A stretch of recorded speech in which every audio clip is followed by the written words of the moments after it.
Excellent bit of fielding though by Tom Lammonby there. He kind of jumped over the ball and reached for it with his outstretched hand and threw it back. So eventful over from Pretorius. Last ball of it coming up.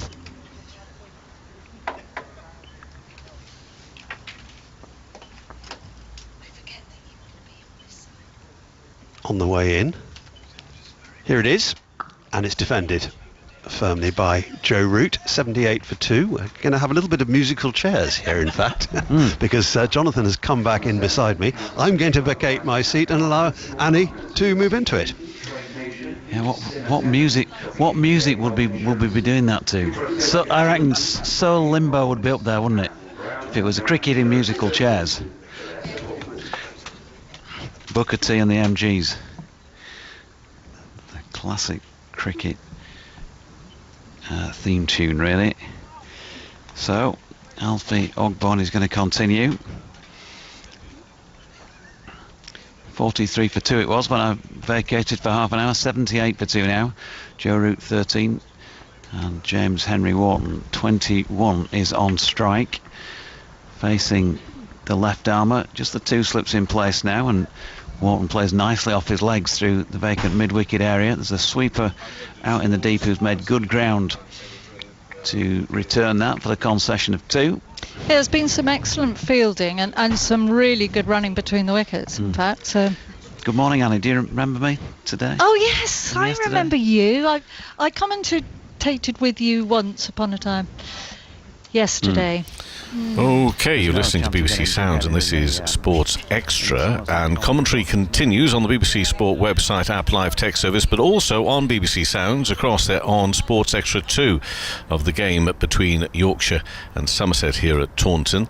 Leicestershire versus Nottinghamshire just for a few moments longer, but as I say, for all the action today, you've always got the website and the live text to update you. Will bring you lots of cricket, including the Roos. That's the parents of both Thomas and James Roo joining us lunchtime on Sports Extra 2, which I'm really looking forward to catching up with them and finding out what life is like following those 2 stars of the future. You could call them stars of the present, but stars of the future as well. They'll be joining us at 1:10 today on Sports Extra 2, along with all the live cricket. Hampshire at 86 for 2 after Glamorgan declared at 536 for 7. Leicestershire have lost a wicket, 9 down now, 271 for 9, still trail by 219 runs. Patel is out for 62, another wicket for Pennington. Eskenazi on 71. So it probably will be the case still that Nottinghamshire will enforce the follow-on. We wait and see. We know what's going on. Somerset and Yorkshire. Surrey have lost the wicket of Pope this morning, but now it's Stan Lawrence out there batting with Dom Sibley. Sibley's on 141 not out. Surrey 361 for 3, lead Sussex by 3 runs. So they'll try and pile on a little bit there and put some pressure upon Sussex. Into the second division, Kent are 5 down, 85 for 5, lead Derbyshire by 133 runs. Recovery of a sort there, Moyeye and Benjamin for Kent. After Crawley was out yesterday for 15, of course, North East was run out for only 4, but a bit of a recovery, but still that lead is just 133 runs for the home side over Derbyshire. What of Emilio Gay and Durham? Gay is there not out, 89. Could it be a 3rd century this season for him? Durham 185 for 2, trail Middlesex by 245 runs, and Northamptonshire against Worcestershire, where Northants are 412 for 6, lead Worcestershire by 106 runs, with Sales on 57, McManus on 11. So those are the matches. We will now change sport here with a little reminder on Sports Extra. We'll be back with you on this channel later on. We'll join you about 5:30, but Sports Extra 2 on BBC Sounds for the time being for all your cricket, because here we're going to change sport and it's time for National League football. So much excitement over the last couple of weekends, and it comes down now, of course, to the playoffs. This is in the National League playoff, and it's time for live commentary of Carlisle United versus Boreham Wood, and for that we join our colleagues at BBC Radio Cumbria. Because they've struggled before doesn't mean they will again today. Fear is how bravery is defined. If you're not scared, you don't care. In other words, be just and fear not. It's Carlisle United v Boreham Wood for a place in the National League playoff final, and it's all live on BBC Radio Cumbria Sport, BBC Sounds and BBC 5 Live Sports Extra.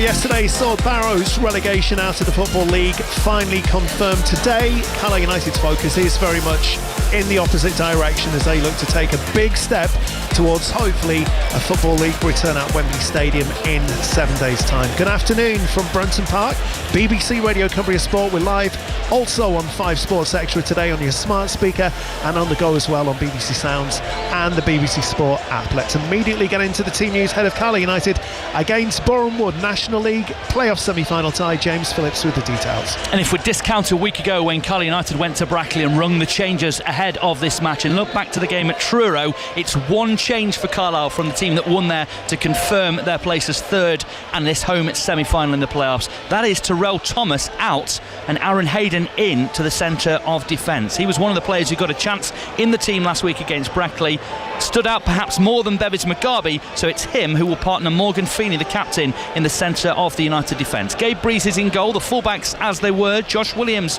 on the right, on the left Ryan Galvin, in the midfield a threesome, Harvey McAdam linking up once more with Stephen Wern and Callum Whelan, who gets the nod ahead of Jack Ellis, who many thought might come in for just that touch more stability in the midfield. The man down the middle will be Luke Armstrong to chase everything that moves at that Boreham Wood end, and either side of him in the wide positions Regan Linney and David Ajiboy. United's bench, Archie Mayer, Georgie Kelly, Junior Luamba, Jack Ellis, Ephraim Yaboa, Bevis McGarvey and Chris Con-Clark. There is no Terrell Thomas. We understand he's picked up something of an injury. We'll get more on that if it's pertinent, if we are looking forward to a Wembley trip, as to whether he might be involved after this game. Ted Curd on loan from Chelsea is between the sticks for the visitors Boreham Wood.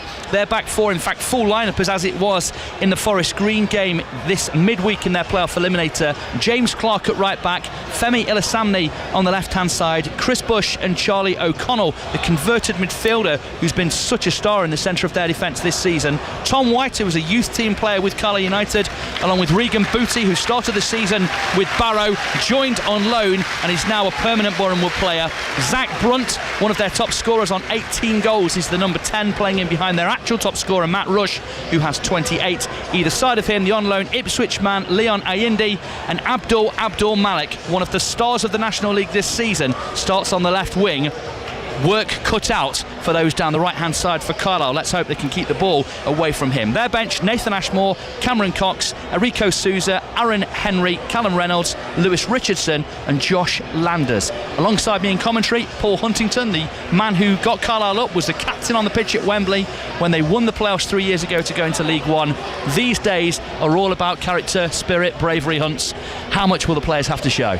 I think, we'll have to bring our A game, certainly against a good side in Boreham Wood and a good footballing side. I just hope that we're not passive, we don't sit off. I would like to see us give this big crowd something to shout about.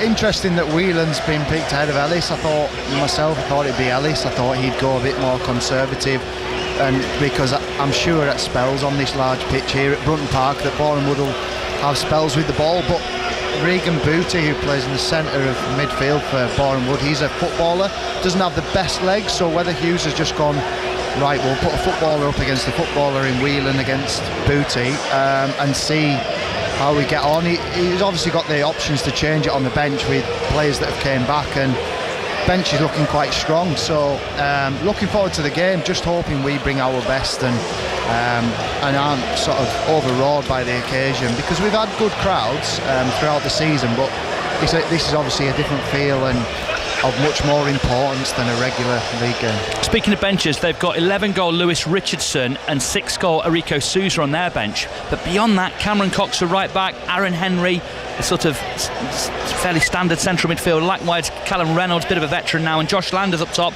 youngster on loan from West Ham, 1 goal he's got. Compare that to United's bench: Georgie Kelly, Luamba, Con-Clark, Yaboa, I suppose he's pacey but more of an unknown quantity, and then you're into Ellis and McGarvey. There just seems that if Carlisle need finishers, there are more on their bench than there are on the visitors. Yeah, I think it has a better balance now that Luamba's back. Con-Clark's came back as an option. Obviously Yaboa has been used more as an impact player, younger player, but yeah, good options. I think obviously we've got the goalkeeper back on the bench that we haven't had some games. Ellis can fill in a couple of roles, and obviously McGarvey can fill in at centre back, so I think all bases are covered there. Just seen Archie Davies, he's the spare man today, so keeping himself fit, doing his running. And yeah, these are the games that you want to be involved in. You want to show what you're about. It's almost like bring it on. It's not like fear, as you said there. Don't fear anything. Be confident. Impose your game. Show what you're about to this. Brilliant full house we're going to have. What an atmosphere. It's a game to look forward to. Should be excited about it, because if you're not, you're in the wrong game. Pound for pound, the two lineups, there is quality in theirs. There has to be. Yeah. But looking at Carlisle's, looking at ours, do you think that people should expect Carlisle to come through this? I think the expectation from the people I spoke to in the build-up this week has been that they fancy Carlisle to win. I think after that playoff game against Forest Green, I think overall, personally, I felt as though Boreham Wood deserved it. But Forest Green still had quite a few chances and should have made a few more, when they won the ball back high, should have made a few more opportunities count. But I think having watched that midweek, I think that's given Carlisle a lot of Carlisle supporters anyway, more belief. And if I was watching that, which I would have been as a player, with a close eye on, I'd have been thinking, yeah, they're a good side, but if you put pressure on them and get after them at times, at the right times, and there could be opportunities. And of course that tie went into extra time hunts as well, so how much potentially could that be a factor that could work in Carlisle's favour the longer the game goes on? Yeah, it could do. As a player, I used to struggle when it was more of a, say at Preston for example, we play Wednesday night, and then if we had an early TV game on the Saturday, 12 o'clock, half 12, the finishing at 10 o'clock on the Wednesday night and the Saturday early kick-off, I found the struggle. But the extra day I think is really important, that it's now Sunday, and I think they'll have had from Wednesday night, they'll have had Thursday off, they'll have had Friday, second day recovery, so light jogs, stretching, massages, on the bikes, really light, and then they'll have had normal match day -1 yesterday, which will have been light, short and sharp, quick hour, and then travelled up, so, and then you get a good night's sleep and then you're into it. So I think they'll be fine. Professional athletes, I think the Wednesday to Saturday is a tough one. I know they've had the travel and we're hoping that that'll catch up with them later on, but I wouldn't play on that too much. I wouldn't say that that'll be a huge factor, because I think in a game like this, if you have anything about you, you find a way, and you dig in tough moments when it's hurting your lungs, hurting your heart and your head.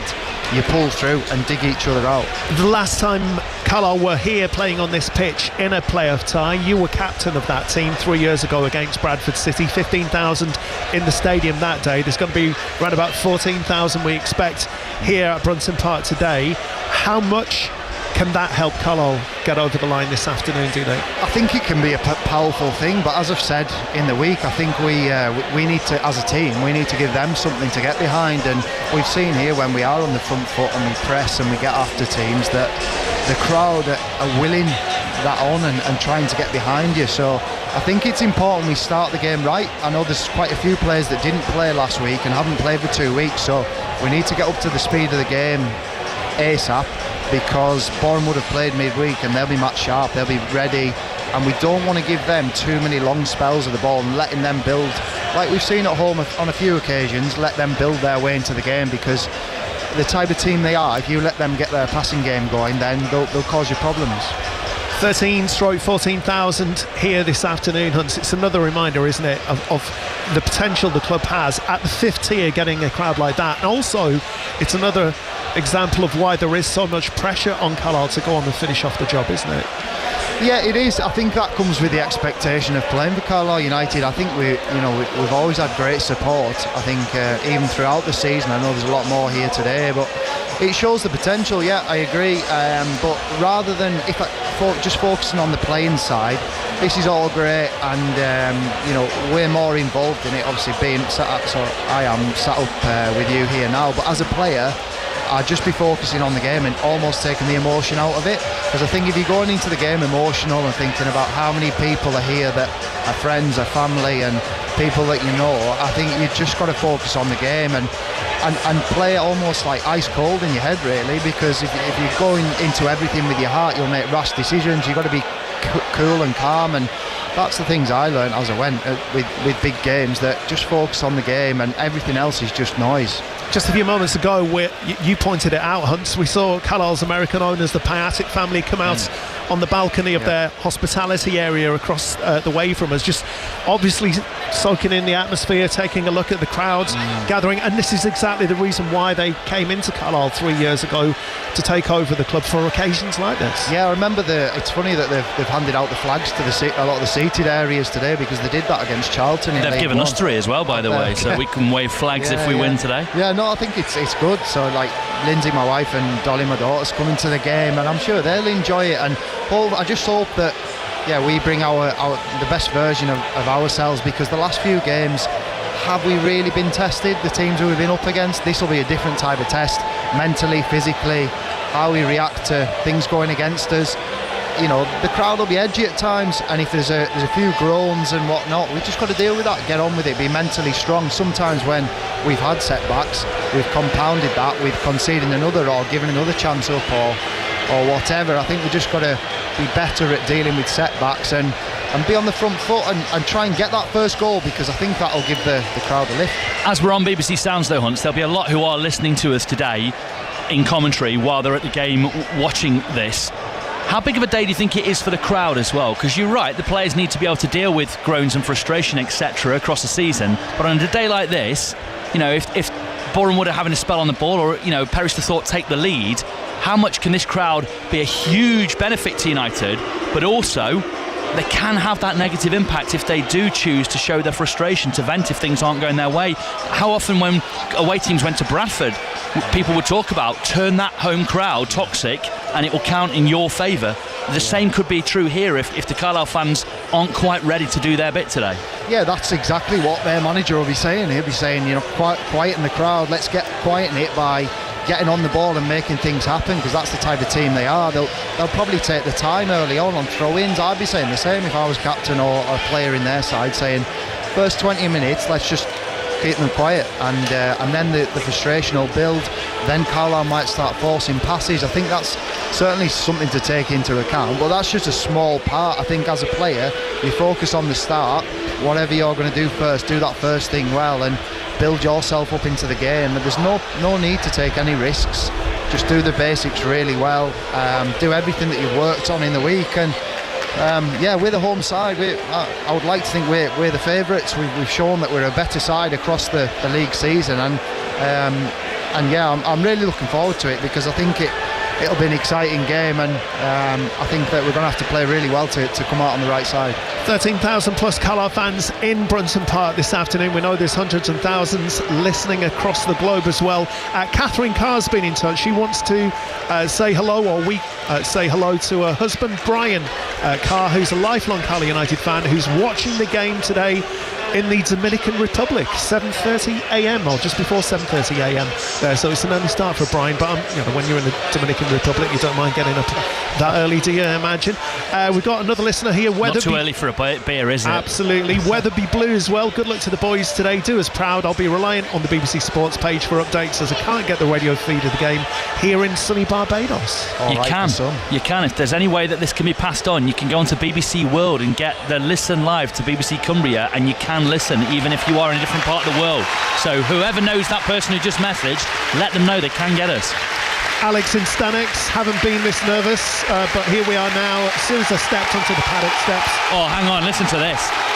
This is as the players come off, following their warm-up. This is Brunton Park, the paddock. Listen to this.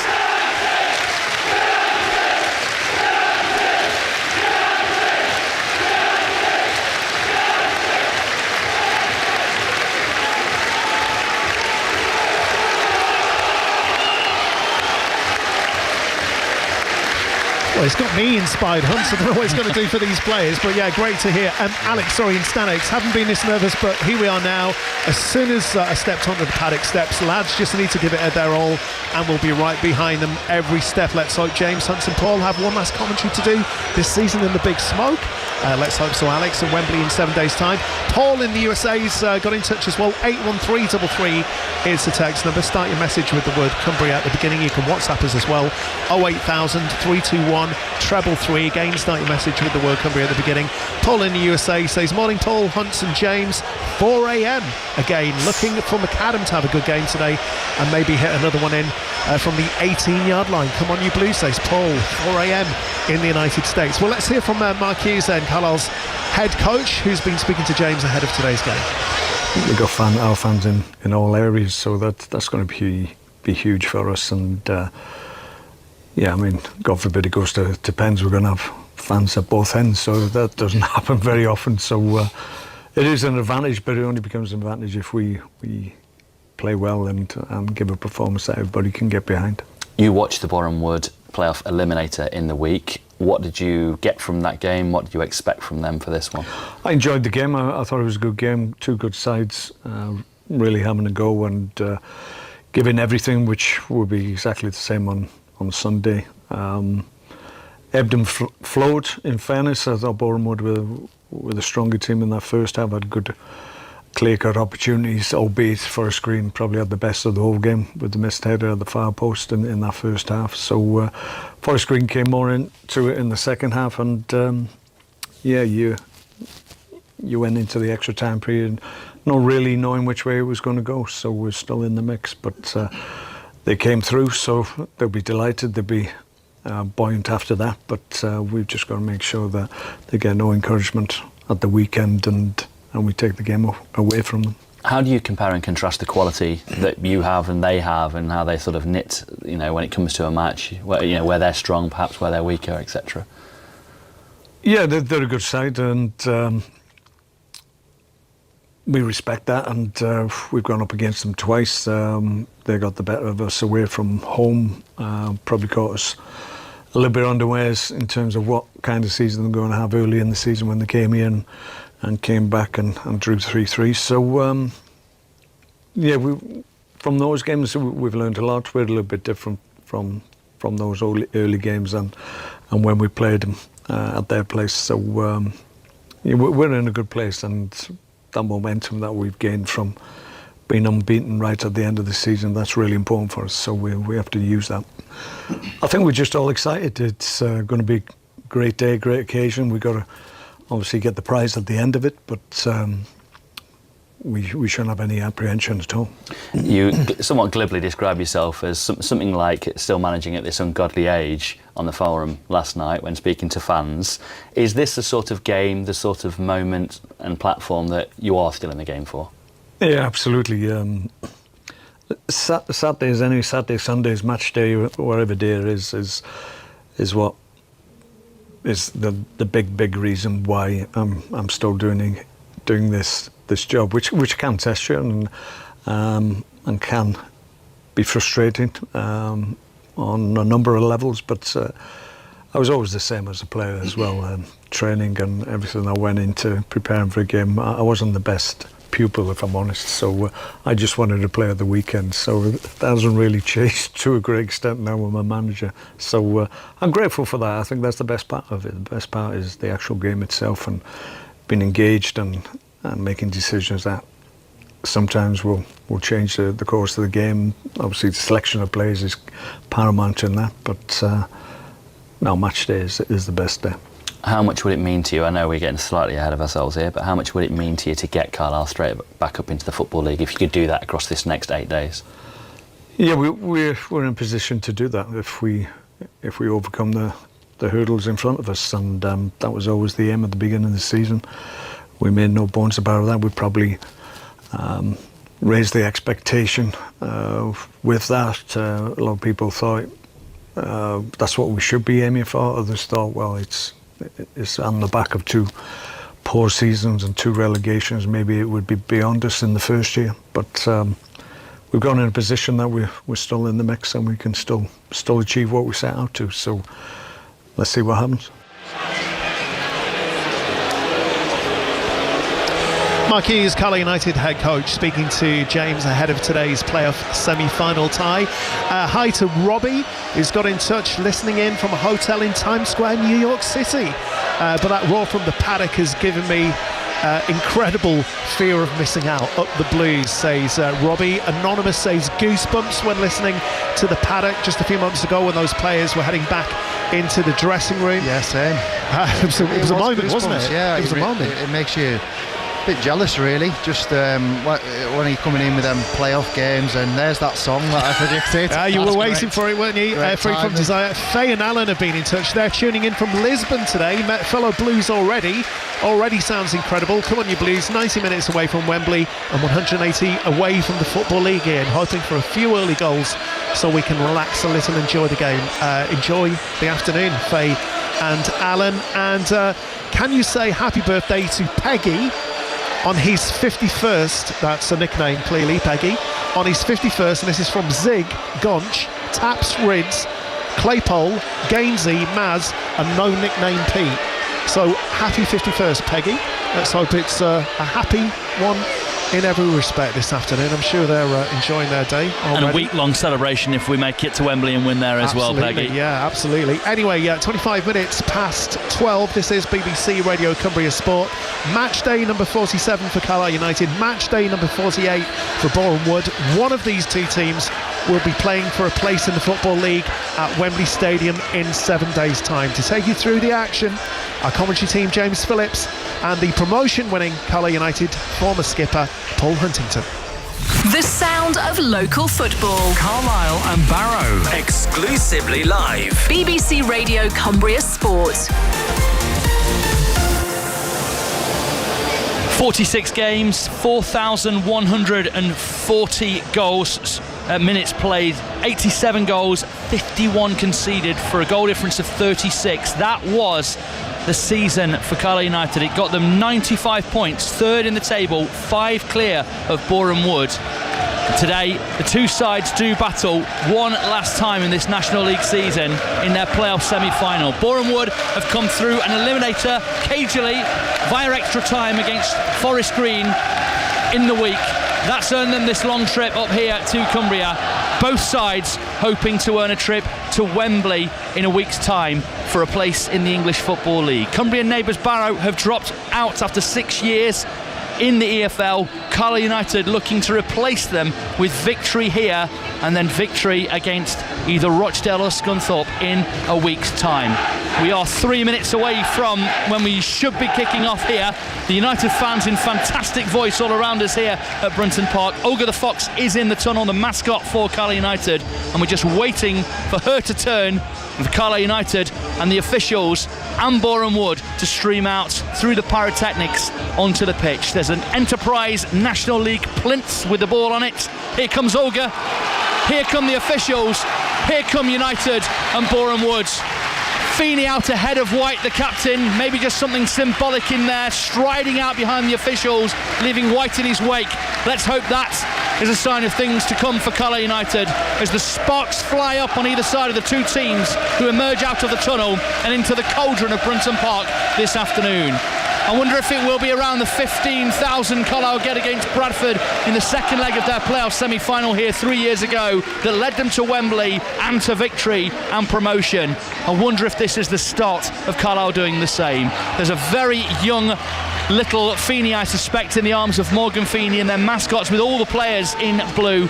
Boreham Wood in black, United in their deck chair blue strip. One change for Carlisle from the last game where they played their full lineup, that match at Truro. That is Terrell Thomas out and Aaron Hayden into the centre of defence. Possibly a crucial change, Paul Huntington, just losing that little bit of the consistency that they've had there at the back. How big could that area be today? Yeah, no, hopefully, Hayden playing a part last week and doing his job, I think will certainly be a help to him. I just saw the manager Mark Hughes whipping up the crowd, giving it fist bumps to the paddock, and hopefully the team can replicate that, because I think the crowd's ready to go, aren't they?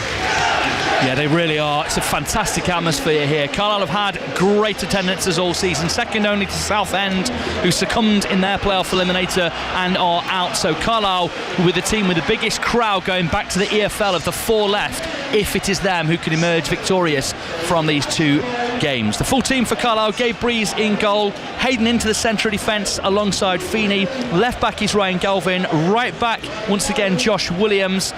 In the midfield, 3 for Carlisle: Stephen Wern, Callum Whelan and Harvey McAdam. Luke Armstrong, the central striker, flanked on the right by David Ajiboye, the left Regan Linney. The bench: Archie Mayer, the goalkeeper, striker Georgie Kelly, winger Junior Lawamba, utility man Jack Ellis, another winger Ephraim Yaboa, centre half Bebbers Mugabe, and attacking midfielder Chris Clark.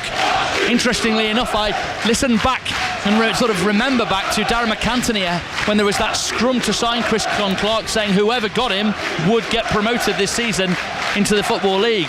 I wonder if again that's another portent for Carlisle United. Let's hope so. I think someone spoke to me on the way in, actually a supporter, just saying they still believe he's got a big part to play in these playoffs, and I think it's a good option, especially when we need something, we need a moment. He's capable. I just seen Boreham would have changed this round, whether that's a mental win for them already. I saw Luke Garrard, the manager, giving his approval to the reception and walking out, like as if to say, wow, like impressive. Normally that change of ends means that Carlisle are shooting to an empty end or a clutch of several away fans. Today though, it's home fans at either end. So come penalties, come whatever, come what may today, the Carlisle fans will be playing towards their own blues. I used to love that. We only had it a few times in League 2 and in League 1, but yeah, I loved it. I felt as though it helped not suck the ball into the net, but gives you that extra bit of motivation. Brinton Park is electric as Carlisle break out of their huddle. Boreham Wood just taking that moment longer, keeping us waiting. We're just beyond half 12. The referee in the middle, Martin Woods, has been regularly in the EFL League 2 all the way to the Championship this season. Only a couple of games in the National League for United today. Let's hope he is on form. The officials at the 5th tier haven't always been quite what you'd want for the occasion.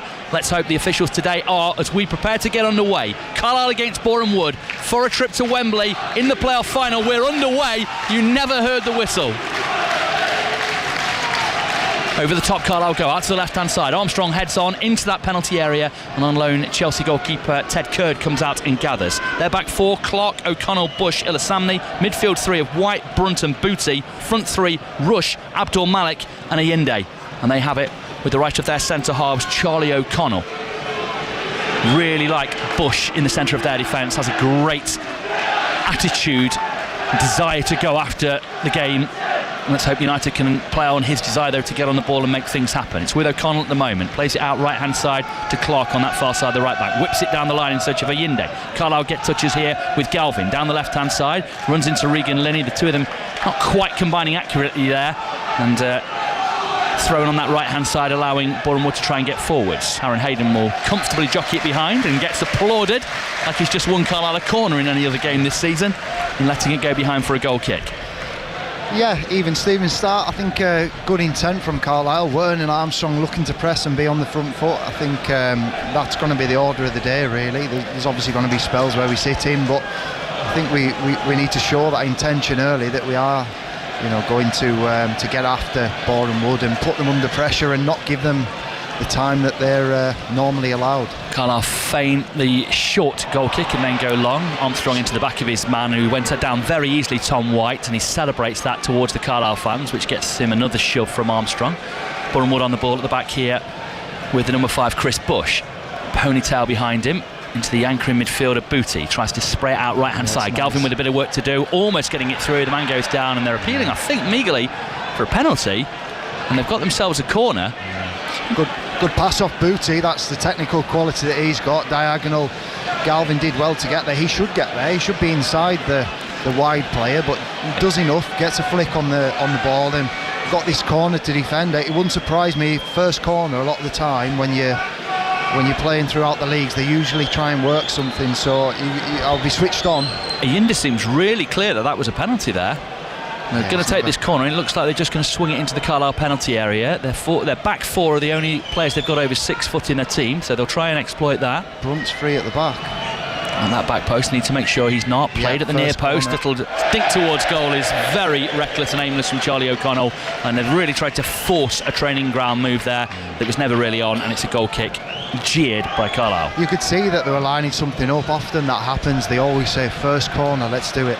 so it's fresh in the minds of the players. Often professional footballers, a lot of them will forget, so get it in early, so it's easy to remember. And you could tell that they were lining up, just the way they were moving around and trying to distract, but came to nothing in the end. 3rd minute goalless. BBC Radio Cumbria Sport and on BBC 5 Live Sports Extra. Carlisle United against Boreham Wood. The wannabes coming up from London for this one, where both teams want to be in a week's time. Out to the right hand side of that defence, just on the edge of the Boreham Wood penalty area. Looking up towards halfway, O'Connell, the number 6 midfielder, has been turned into a centre half by Luke Garrett. Carlisle's only win against Boreham Wood, lost against them in the league and drew here. Lost down there and drew here. Beat them in the FA Cup quite some time ago now, back in November of 2013. Luke Garrett scoring the goal for them in a 2-1 victory. Lee Miller and Mark Beck still playing in the National League, of course, this season with the goals for Carlisle 13 years ago. Ball forwards from Curd at the back here for Boreham Wood. Feeney just helped under the ball, pushing the back there that the referee missed, and they'll try and get away down the left hand side here with Ilasamni. 35 under a bit of pressure. He's got around Williams, he's going past the byline, and Williams manages to get the tackle in off his man and for a goal kick to Carlisle United. Good work Josh Williams there, but Ilasamni just showing, I think you can see him as the weak link, you know, just because of his age. 35 as a full-back come wing-back, but he gets forwards and he's still got legs, hasn't he? Yeah, he likes to, he usually backs up. He plays Abdul Malik. It's interesting just seeing Abdul Malik. He's like an out-and-out left winger, an old-school left winger that hugs the touchline and doesn't sort of track back as much, and he's obviously just waiting for them to feed the ball so he has space to travel into. Is he already just stretching his groin and hamstrings a little bit there, Abdul Malik? Just seemed like he was doing that pendulum movement with his legs spread a little. Just keep our eye on that. Be a boon for Carlisle if he is carrying something from that Forest Green game. He's not wasting any energy, he's walking a lot. It's almost like what Messi does, isn't it? He just conserves energy until he gets the ball. Boreham will trying to play through the lines. They're up at nearly 70% possession at the moment. They're dominating Carlisle in that aspect.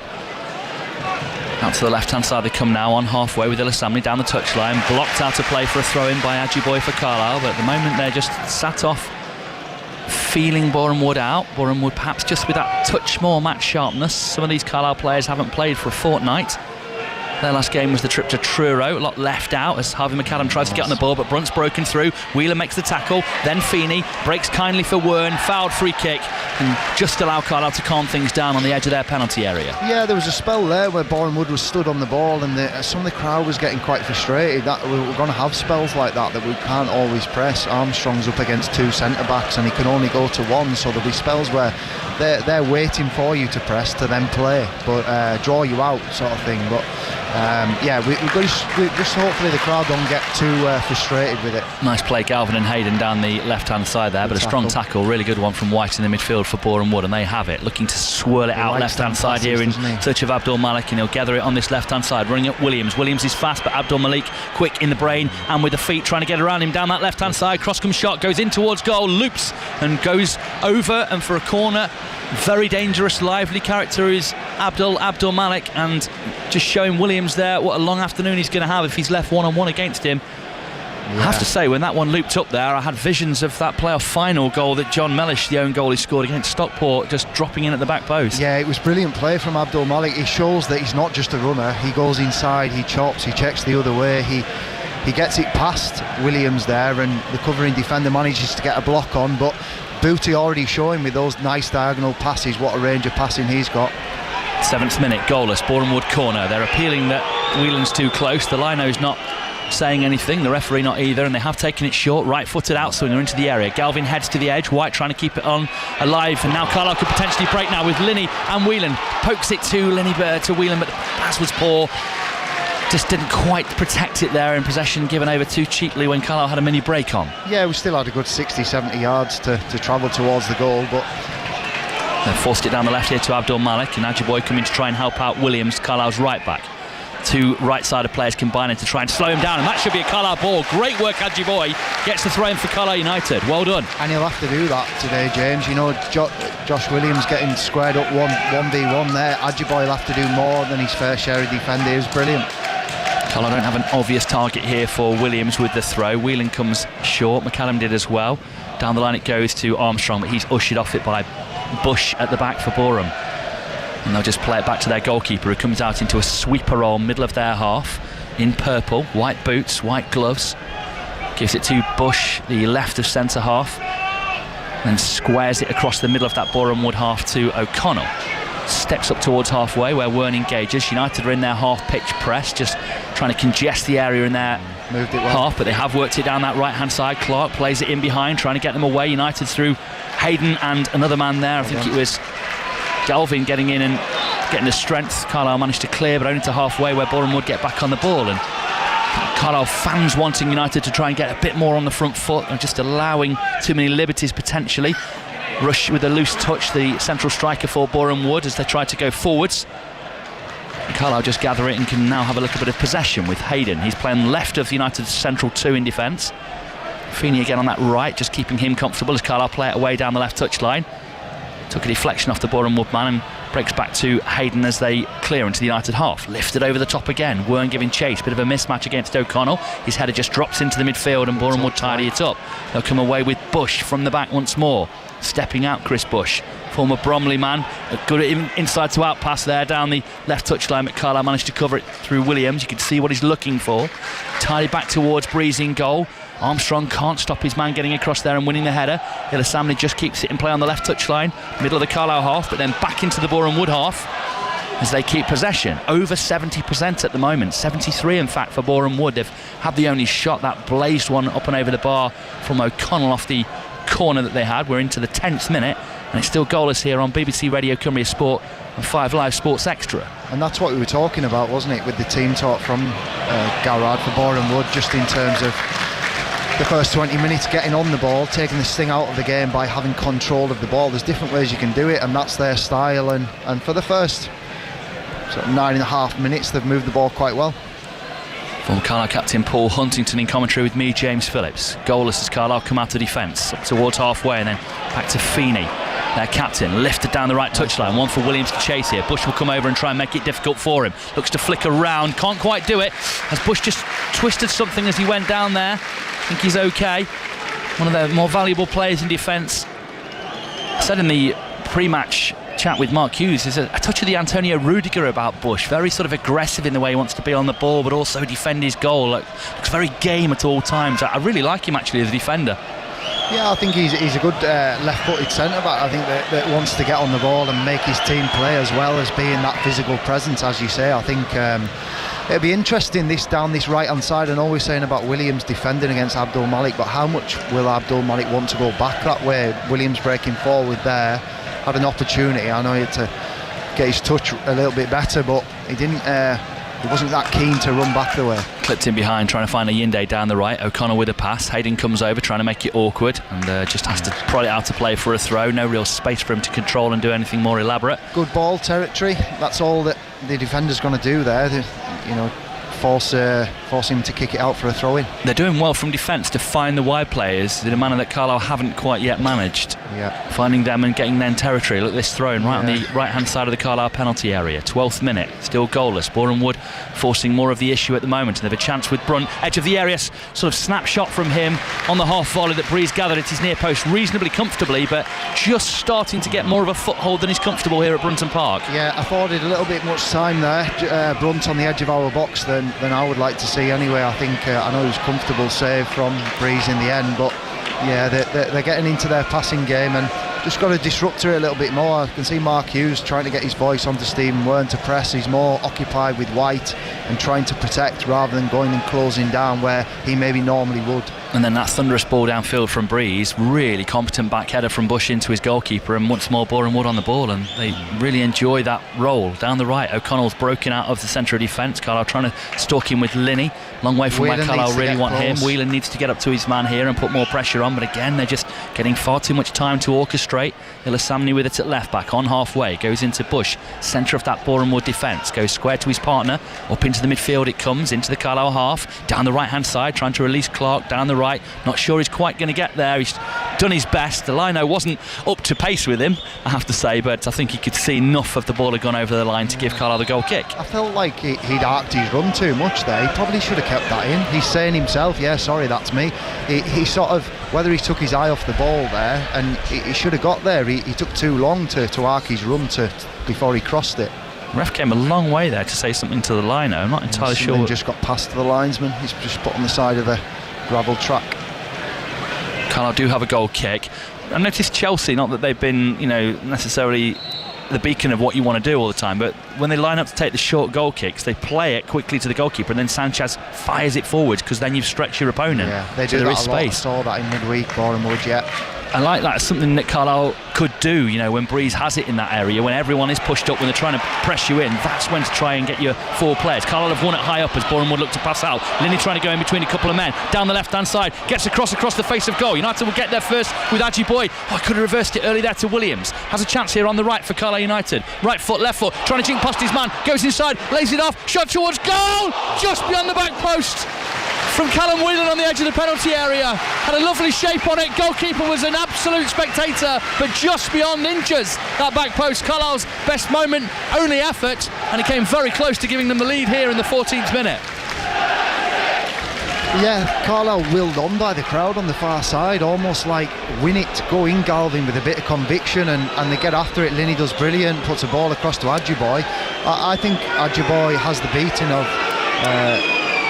Ilasamni, that when he faces him up 1v1, I think he can cause him problems. He skipped inside him there, nice little soft set to Whelan to whip it far corner, inches away really.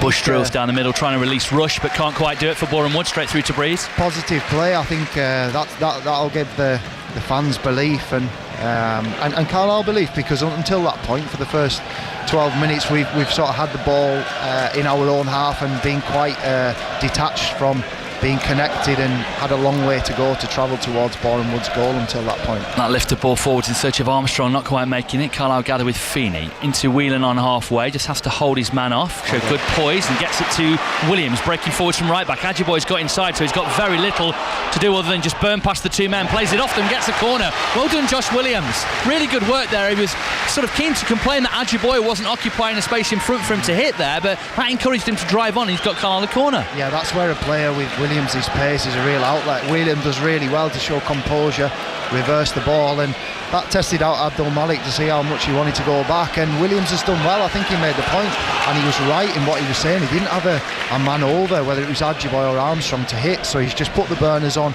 earned his side a corner. The back 4 of Boreham Wood over 6 foot, the rest of the team under, so Carlisle across the team should have the advantage here as Whelan sends the right-footed outswinger in. Bush heads away, drops on the edge to Wern, cushions it to Whelan, controls on his right foot, looks to Wern down the line, gives it to him. Is there a give and go on? Back to Whelan, can he get across in? Whips at the near post, volleyed away. They'll try and pick it up on this left touchline. It's a great touch actually, and he hits his man quite hard there. Good strength though for Carlisle from Galvin, keeping possession.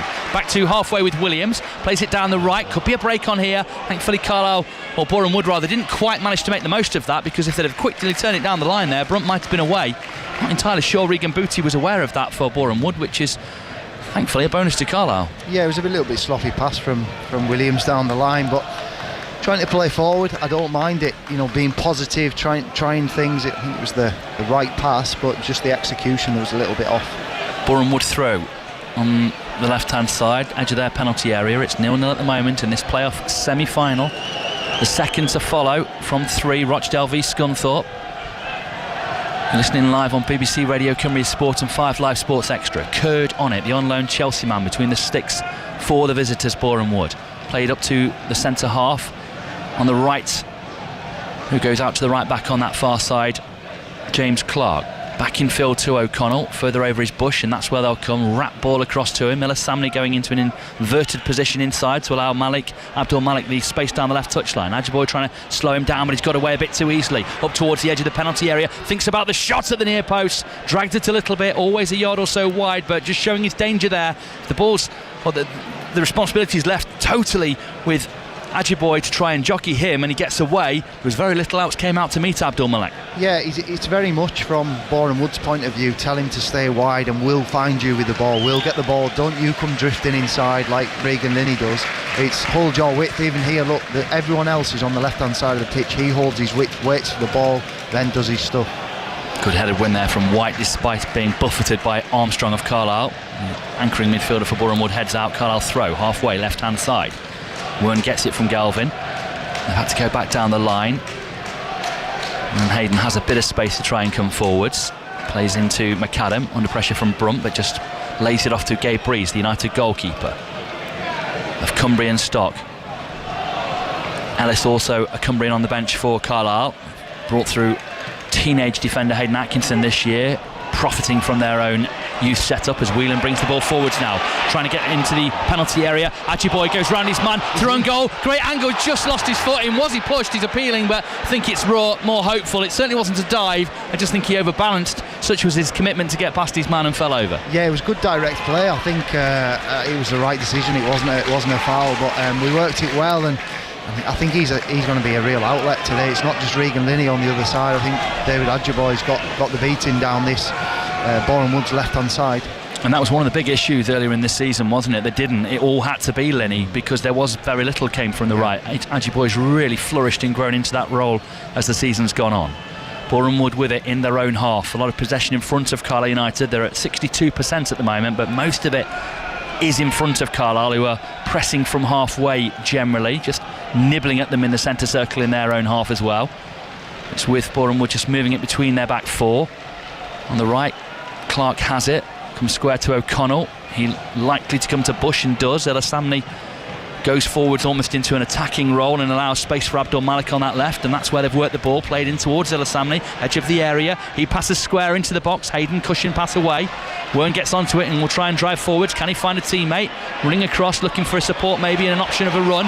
Carried the ball a long way before giving it to Linney. 1-on-1 now against James Clark, the Boreham Wood right back. Ring down the left wing here for Carlisle United. Tries to do him down towards the byline. Is he going to keep this in play? Yes. It's come off their man, has it?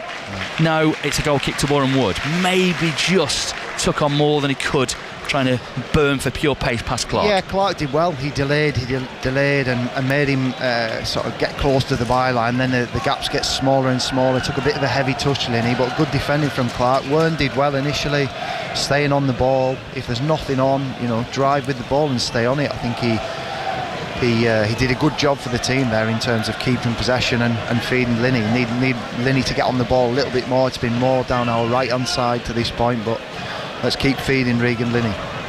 If you're joining us on BBC Sports Extra for the first time, welcome to Brunton Park in the heart of Cumbria, the capital of Carlisle, off Warwick Road. The Warwick Road end to our right with the three triangular pyramid, if you like, roofs. To our left, the uncovered waterworks end. Opposite, the Andrew Jenkins stand, the former chairman of Carlisle United, now no longer with us. And we're in the main stand watching Boreham Wood on the ball at the moment. Goalless in the 21st minute of this game, with O'Connell lifting it forward, trying to release the Boreham Wood top goal scorer at Rush. United need to deal with the first man they have. It's dropped to Ayinde, and they've managed to get possession on the edge of the Carlisle penalty area. Fed right hand side. Clark, the right back, picks it up for Boreham Wood. Going out to meet him, Galvin. Tight. Hasn't stopped the pass in. Ayinde on that right hand side gets the cross in.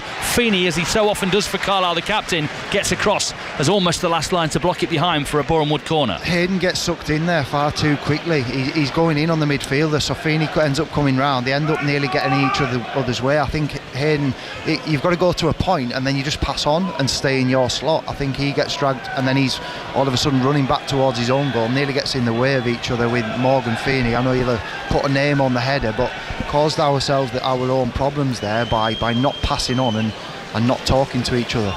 Looks like they might swing this corner into the penalty area. Martin Woods, the ref, just having a word with McAdam and Bush in there, who are wrestling. Just got to be careful with the arms now. He's got his eyes on.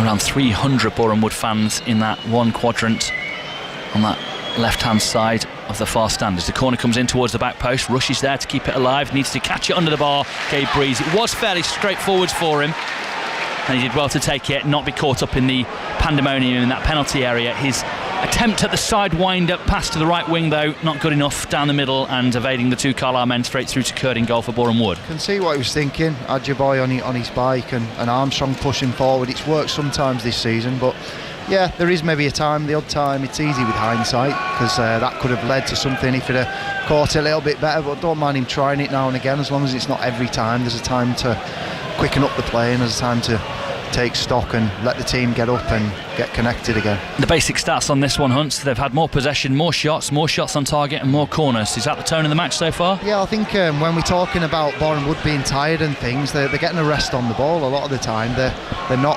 overexerting themselves. They're quite calm in possession and building their way into the game. There was shelled one forwards there from Ella Samney, just bucking that trend. He gets on the ball, does well to tidy it back to Bush in that Boreham Wood defence, steps out as he likes to, forces it down the left touchline to Abdul Malik, running at Williams here down the left. Has he got the pace to get around him? He has. Gets the cross in towards goal. Galvin puts it back almost over his own bar there. It came off who knows what, the ankle bone maybe. Peculiar angle, but effective enough in the end that thankfully it didn't go into the back of the net, just over it. He's good, isn't he, Abdul Malik? What a threat. Inside, outside. Now Williams isn't sure. He's gone inside a couple of times, then he's offered him the line and he said thanks very much, almost like a little bit Regan Linney-esque, and you know, he skips past him, puts a dangerous ball, and as you're running back as a centre-back towards your own goal, they're not the nicest ball. Galvin did enough to get a contact on it. Fourth corner of the match for them. Brunt lifts it into the middle. They've managed to get a toe onto it. Shot towards goal, always arrowing wide. Dropped to, was it O'Connell, I think? No, it was Clark, the right back, who got the foot onto it. And here come the Carlisle fans behind Carlisle, just sensing they need them, just sensing momentum swinging too much in favour of the visitors and trying to get Carlisle going here. But at the moment, they just can't get out. They can't get on the ball. Boreham Wood doing what Boreham Wood have done this season to Carlisle and others, dominating the game in pretty much every respect. And we're forcing the ball, we're being forced into playing longer passes, but we're too detached from Luke Armstrong. We're not getting near him to get onto the second balls enough. Whelan trying to press further up here. Little Cruyff turn from Bush, and now Ajiboye trying to press. That forces Boreham Wood to go long. Should be a comfortable header. Don't know whether McAdam wasn't listening there or Feeney didn't shout. Carlisle keep possession here on the right touchline. Wern's done well to get up. The referee got in the way of McAdam. Carlisle can break through the centre circle here with McAdam. They want it left hand side where Galvin is. Linney trying to give them the option of the ball in field. Now we'll go and exchange places with him. McAdam just pops it off across the middle of the Boreham Wood half to Whelan. Central midfielder, and then Feeney joining in, driving forward, gets it up to Wern on that right touchline, carries on his run, cross goes in, blocked at source by Femi Ilasamne, and it's a throw into Carlisle just on the edge of that Boreham Wood penalty area. Garrett not happy with something, his turn to be a little bit disappointed with his team. Not shuffling around the right side centre back that is the natural midfielder. He's saying once the ball gets played round, you can't just stay central, you've got to come across. That's the point he was making. So yeah, real even Stevens, I think, in terms of Whelan having that chance and Boreham Wood having that chance just past the post. Ball down the line, Wern not favourite to get onto it. Their man's gone down. I'm not sure, he got a great deal of him there. Tom White celebrated that again now with a weird header away, knocking the ball away from where they'll need to take their own free kick. That was slightly odd. He's a wind-up merchant. Something Gaza would do that, isn't it? He was at Morecambe, he's known for it. He likes to get involved in I don't think there was much of a foul there. I think the ref was way too eager to get involved. Yeah, it was soft. Maybe a little trip on the heel, but yeah, it was soft. One of those though where the ref can set the tone by just ignoring that one. Oh, that's a great turn. Yinda's broken through. Carlisle under pressure here, running at United. Boreham Wood sent right hand side. Feeney's made the foul. Offside as the pass is made. He's given the free kick before the offside. Well, how can you do that? If the ball's played, it's an offside. And it should be a Carlisle free kick, Paul Huntington. You're the ex-player. Morgan Feeney will be saying just this. Yes, he was fouled, but if the ball's played, for him to be fouled after the ball's played, he's offside, and that should be a Carlisle free kick. Yeah, fair argument. I think he's just explaining that to Morgan Feeney. I think it was a foul, but then the referee's overruled the linesman there, and he's in a dangerous position. For me, Galvin going in there as Carlisle's left back, he either needs to take the lot and get the ball, or the man, and take one for the team, whether it's a yellow card. But if you can't get there, you've just got to stay in your slot. That's Hayden and Galvin gambling in, and then the Boreham Wood player ending up on the other side of them. You can't have that. Paul Huntington in commentary with me, James Phillips. I think this is a potentially bigger early moment. If they take the lead with this, Carlisle have every right to feel aggrieved, because when the moment that's played forward, it's a late tackle foul is what the ref said, and the moment it's played, the player's offside and it's a free kick to Carlisle. And that was what Morgan Feeney has claimed. 27th minute, Boreham would have a free kick on the edge of the penalty area, and this is dangerous. Maybe he'll claim he played the advantage and then brought it back, but I agree with what Here comes the free kick towards goal, hits the wall, goes over. It's another corner, and not quite the danger it might have been. Gabe Breeze was sprawling to his right. I don't know who it came off in that Carlisle wall, but it's another corner to Boreham Wood. Their fifth of the afternoon already. It was Whelan, but just from previous corners and Boreham Wood, they will try and look to work something. They've got 2v1 out there again. They are looking to work a block or round the back. They floated the last one to the back post and got the free header. So Tom White's free on the edge of the penalty area, which is concerning me slightly. Ajiboye just coming over because Abdul Malik's come and got involved. So they are 3-on-2 looking for the angle to play around Carlisle United. Got it to Booty, then Abdul Malik on the edge of the penalty area, trying to work it onto his left foot. Shot towards goal. Oh, Breeze has spilt it in. It's caught him out and gone in. I don't know if it took a deflection. Aaron Hayden's pointing at something in the goal there, saying get the ball out, but it's into the back of the net. 28th minute. Abdul Malik with a heavily deflected one that Mugg Gabe Breeze still should have done better with, and it has given Boreham Wood the lead here. 28 minutes gone. It's Carlisle 0, Boreham Wood 1. Yeah, he did take a deflection. I think it was off Hayden, but yeah, Breeze I feel as though he needs to do better. I think he's moved his feet and just not got enough on the stop, and Linney sort of not happy with that. I think Morgan Feeney just settling things down and saying there's no time for arguing now. We've got to get on with it. Find ourselves 1-0 down. We didn't initially. It was Abdul Malik's shot, wasn't it? That I think it takes a nick off Hayden or Feeney through the legs, and then he doesn't get his body behind it enough. Still feel he should have adjusted. Yeah, he should have. Needs to get more on that, even with the deflection. He's got his hands on his knees on the edge of the Carlisle penalty area. Will feel disappointed with that. Carlisle have got to do something that they've only done twice this season, once against Reading and once in the league. Come from behind against Boston, I think it was, late in the season. And that's what United need to do again here. Only 8 points rescued from losing positions this season. Points not the problem today. They just need to find a goal and get themselves level. Reaction's important now in terms of how we go about things and pick ourselves up, because that moment's gone now. We should have dealt with that better, but got to get on with it and show a good reaction in the next 16-17 minutes. Yeah, Abdul Malik scored in the 2-0 win down at Boreham Wood, and he scored against Carlisle again, albeit with that deflection as they try and break forwards at United. Still did come in the end from that free kick. It was questionable. Armstrong can't get onto the ball forwards. They're playing to Kelly and he's not there. They need to work towards Armstrong's strengths, give them something to chase. They've got their tails up, Boreham Wood. All of a sudden it's giving them a yard or two, springing their step. They're pressing, they're getting on the ball, they're wanting the ball. Just got to manage the situation. Abdul Malik in a bit of space, lays it off to Rush. Carlisle managed to get the tackle in there and will look to play out. Whelan gives it to Wern. Brunt closing him down, clipped out in search of Regan Linney. Left wing, great touch away around his man. Oh, slid it through, trying to do too much in one pass there, Linney. Really needed to step inside a man there and run on a bit and see if he could work something with Armstrong. We found that a lot, James, so far in this game. When we do win it though, we're still 50-60 yards. That's because they're pressing us into those sort of mistakes and pressured passes. They're not suffocating us, but they're putting pressure on us to, even if we do regain possession, we've still got 60 yards to go to goal, and two men are up against 4 or 5 often. So Boreham Wood definitely on top at the moment. Ball out to the right wing, looking to get Ayinde onto it, the on-loan Ipswich man. Galvin gets goal side of him, had a right tug there, and that's got to be a free kick to Carlisle. Well done, ref. Well done, Lino, on that far side, because Ayinde tugged at Galvin, then got around him, threw himself down looking for a handout from the official, and got nothing at all, and that's quite right. Yeah, Galvin shouldn't let him, and I know he didn't at the end, he got a free kick, shouldn't have let him get that side. Ayinde's got a good amount of pace about him. He'll have his hands full. I know he's speaking about Williams this side against Abdul Malik, but both wide players for Boreham Wood, tricky little players. 31st minute on BBC Radio Cumbria Sport and the 5 Live Sports Extra channel. Carlisle a goal down here against Boreham Wood. So it's a fairly tame clearance, but it might just make it through to Ajiboye. Did Samney come through the standing leg there? Referee says no. Carlisle fans unhappy. Feeney gets on the ball and gives it to Whelan right in front of him, but United just going through too many passes right on the edge of their own penalty area. They need Whelan to stop babysitting, don't they? They need the midfielders a bit further forward. Hammered down the line into the face of Abdul Malik, and out of play for a throw into Carlisle, and he took that one like a champion, didn't he? More movement. Whelan shouting at Ajiboye there. He needs to show more movement to run in behind. There's not enough options when the ball gets switched.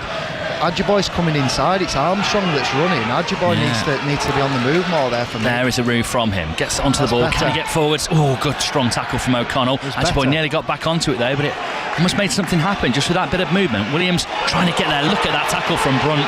He's their master schemer, is Zach Brunt, but he's having a cracking game. It's a really good ball to Abdul Malik. Carlisle have got to be careful here. There's real danger. Gets the cross in towards Ayinde, and thankfully just beyond him and Hayden, and Carlisle can get out the far side of the penalty area on the left there. But that was an enormous threat that I'm not entirely sure some of them realised quite how dangerous that was.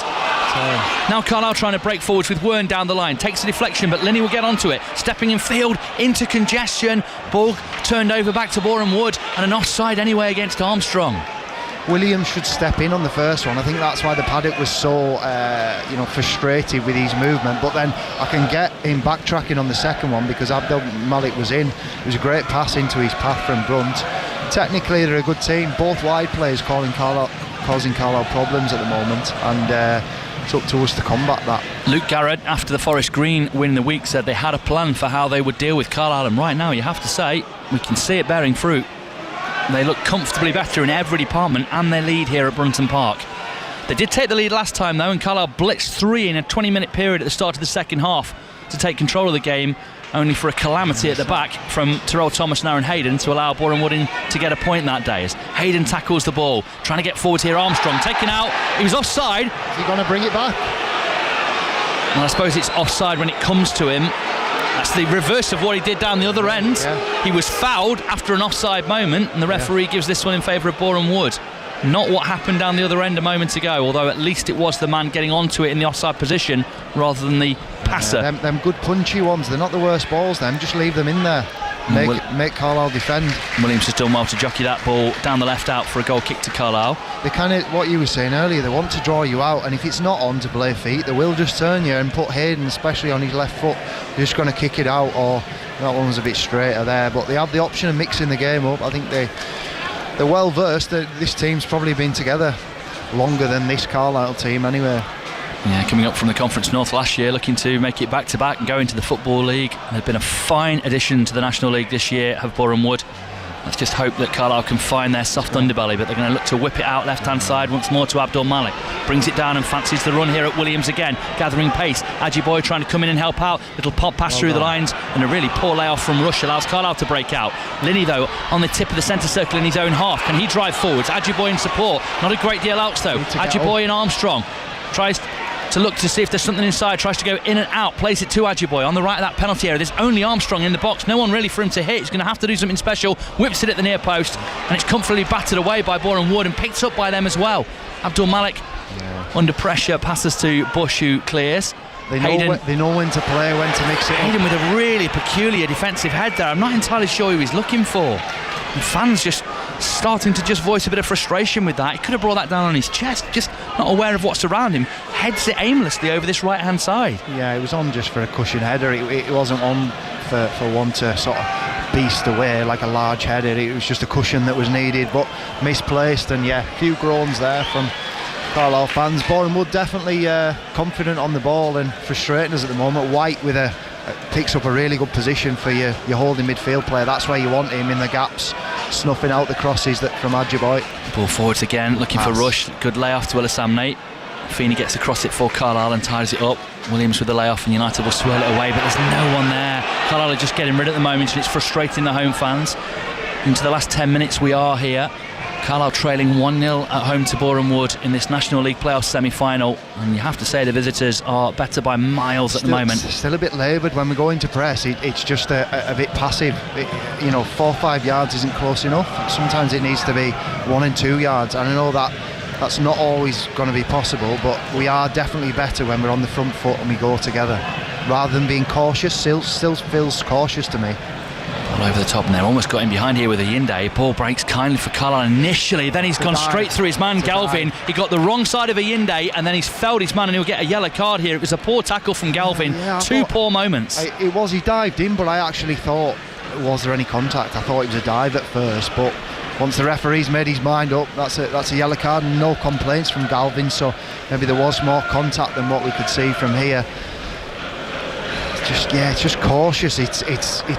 It's defensive first, isn't it, for me, the way we're going about things. Well, it is, but he was the wrong side of Yinde when the ball broke there. He's quite clever, Yinde, for it's not someone I've came across in the past. I imagine he's a younger player, full of running, but he gives you that nudge that a more experienced player would do, and whether Galvin's not expecting that, and then to rush in and come out the other side, he'll have a long 60 plus minutes to go on a yellow card. They've taken a free kick short on the right hand corner of the Carlisle penalty area. Brunt slides it down the line. Abdul Malik's joined up with him on that right hand side. He's danced past his man, cuts it across the face of goal. United managed to block it and then clear it, but right now they're just struggling to keep their heads above water. Wow. We've got 8 minutes of the first 45 to go here, and the only good thing about this first half will be if United can go in only 1 down. Yeah, we're not tight enough. in and around the box. Abdul Malik's got razor sharp feet. You need to be ready, expecting for that. Wern just gets bypassed far too easy, and we end up getting the blocking. We've got to hang in till half time. Yeah. Groans again there. Hayden, no one within 15 yards of him, and he chooses just to head it 20 yards out of play for a throw rather than trying to control it. Yeah, long throw coming United in the box. looks nervous and frightened out there. They mix it up well, don't they? They have a way of playing, but they also have that way of turning it, and long throws. They have a good blend. 38th minute, here comes a throw into the penalty area at the near post. Carlisle head it, but it drops in the middle. Williams then heads away for United. Linney in the tangle, trying to fight off Tom White of Boreham Wood, but they keep possession. Carlisle really reticent to come out. You can see they don't want to leave defensive positions. Zillasemni lifts it out to the right, and I think Carlisle will get a cheek throw in for the first time in this half there. They just need to impress themselves on Boreham Wood a little bit here. Very much feel like they need some form of rocket or something at half time from Mark Hughes, because this really isn't working. Yeah, it was a poor pass from Boreham Wood in the end. Did us a favour. We didn't get enough pressure on the ball. Smash ball forwards here. Rush looking to get onto it, but Breeze will gather on the edge of his penalty area. Ball's out quickly to Hayden. 39th minute. Carlisle trailing by a goal to nil here. Abdul Malik with it, albeit a hefty deflection. Down the right now, Ajiboy, bit of space. Carlisle fans encouraging. Goes in field, looking for the run of Armstrong. Reverses to Linney. Step over. Wern from range. Catch in practice though for the goalkeeper. There were men in the middle there. Wern's trying to catch the goalkeeper out with a smart snapshot, but didn't really pull it off. It was easy for Curd. He should have took it on for me. I think he even take a touch onto his left foot. I know what he's trying to do, shape it in the far corner, but it was a good over from Regan Linney. Was a little step over.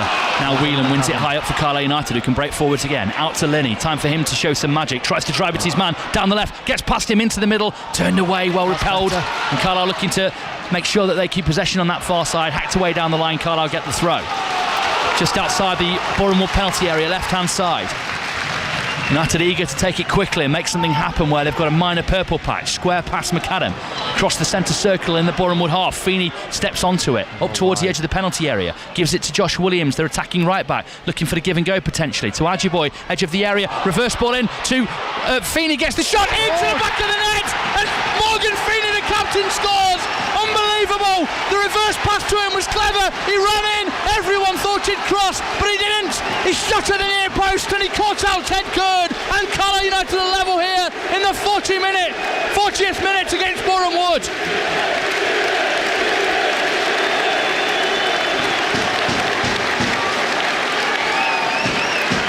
He's gathering everyone in. What a finish. Give and go. I actually thought he just opened up. I actually thought, where's he going? But he's trying to gather McAdam and the team in to just have a word on them, tell them to calm down. We needed that because we've been second best for large parts, and Boreham Wood don't go with the runner, don't stay with Feeney, and he puts it in like a striker. Absolutely unbelievable that. You really thought that everything about his gait and everything suggested he'd try and whip it across the face, but he just shot to see if he could catch out Curd, and did. Both goalkeepers leaving a little to be desired in the opening half here, both beaten far too easily by relatively straightforward shots. Much more clever and crafted though Phineas than Abdul Malik's daisy cutter that somehow got past Breeze. 1-1 then, game on. Carlisle United against Boreham Wood. Can they come from behind and win here in the playoffs? Drilled ball out right hand side looking for Ayinde. Good touch from Galvin. Sends it back to Gabe Breeze. Opens his body and delivers upfield. Surely a foul on Whelan there as the man just jumped straight into him, Booty. Feeney steps out to defence again. Plays it left hand side now to Regan Linney. 1-on-1 with Clark. Fancies running at him. Opens up the pitch. Looks to lift it over the top for Armstrong. Down that left touchline. Can he get there ahead of O'Connell? I don't think he will. And it drifts out for a throw into Boreham Wood. But high up, about level with a penalty spot to the right of their penalty area. They're trying to take it way further down the touchline than where it was. I think the ref will intervene, sending them right back to where it should be. Well done, ref. Didn't see that coming. Having played with Morgan, fair play, stepped up in an important moment. With Boreham Wood, right hand side of their penalty area.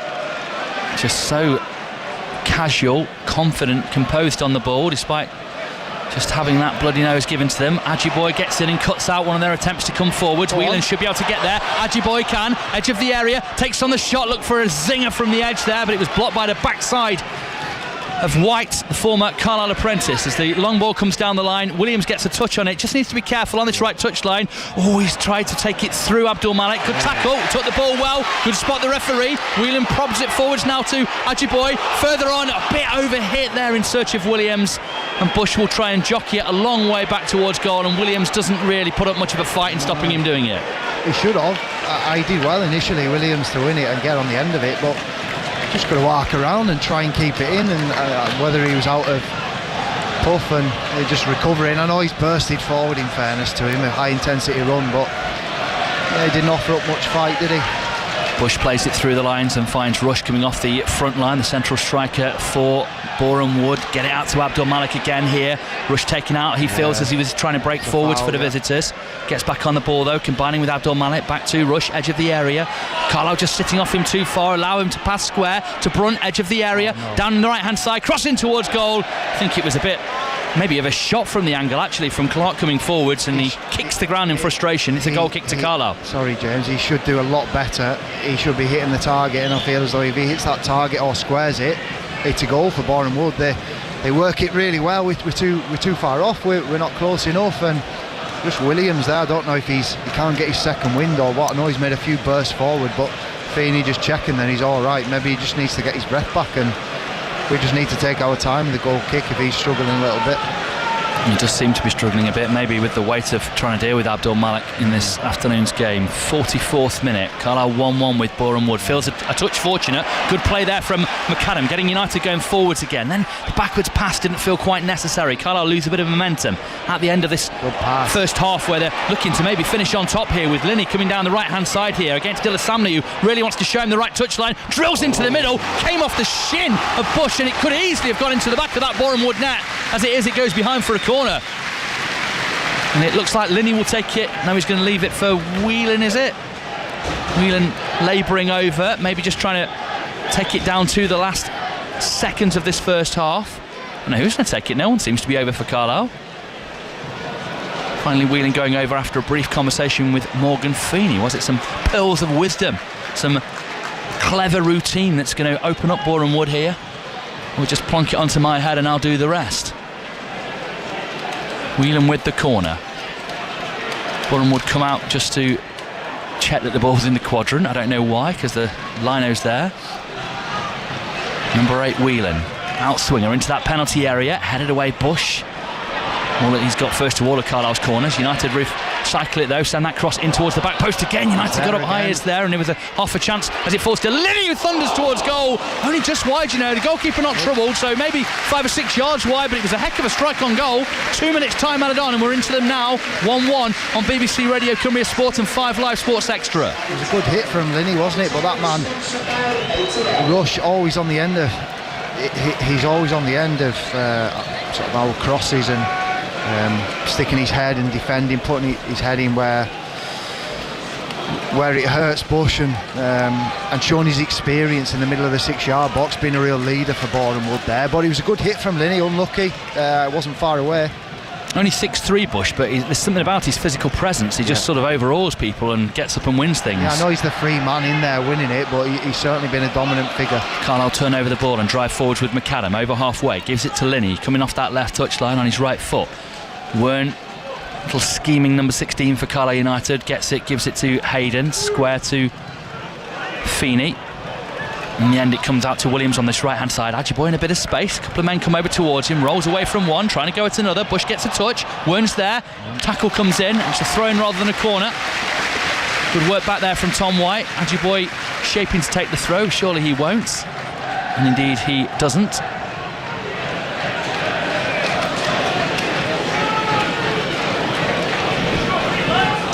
Into the second of the 2 minutes added on here, right at the end of this first half, where Carlisle are 1-1. Ajiboye to Whelan, back into Ajiboye, back to Whelan, lay off to Williams, quick feet, maybe one pass too many, almost got it through to Ajiboye in that penalty area, looking to spin. McAdam can't get there, neither can Wern. Boreham Wood will clear. Comfortable one for Feeney, just blocks his man and allows Hayden to clear away downfield. We've got about 15 seconds to go, and the ref will allow that to elapse. Better from Carlisle, seemed to have a bit more intensity about our work, and had a bit more joy the certainly since the goal anyway, and yeah, it was a key time to score, wasn't it? Well, they didn't want to take the throw-in, just stood holding the ball. Bush and Carlisle United well applauded off at the end of the first half, where you have to say they're a touch fortunate to go in level. They really grew into it in the late stage of it, but in terms of possession, chances, corners, the lot, very dominant Boreham Wood, but the scoreline is all that matters, and at the break it's 1-1. Carlisle with that goal from Morgan Feeney, the captain, with the captain's example at the end of the half to try and get them going in at half time in a very different position to where they might have felt. Yeah, given goals by the centre back, and fair play, because we needed that. We were second best until that point.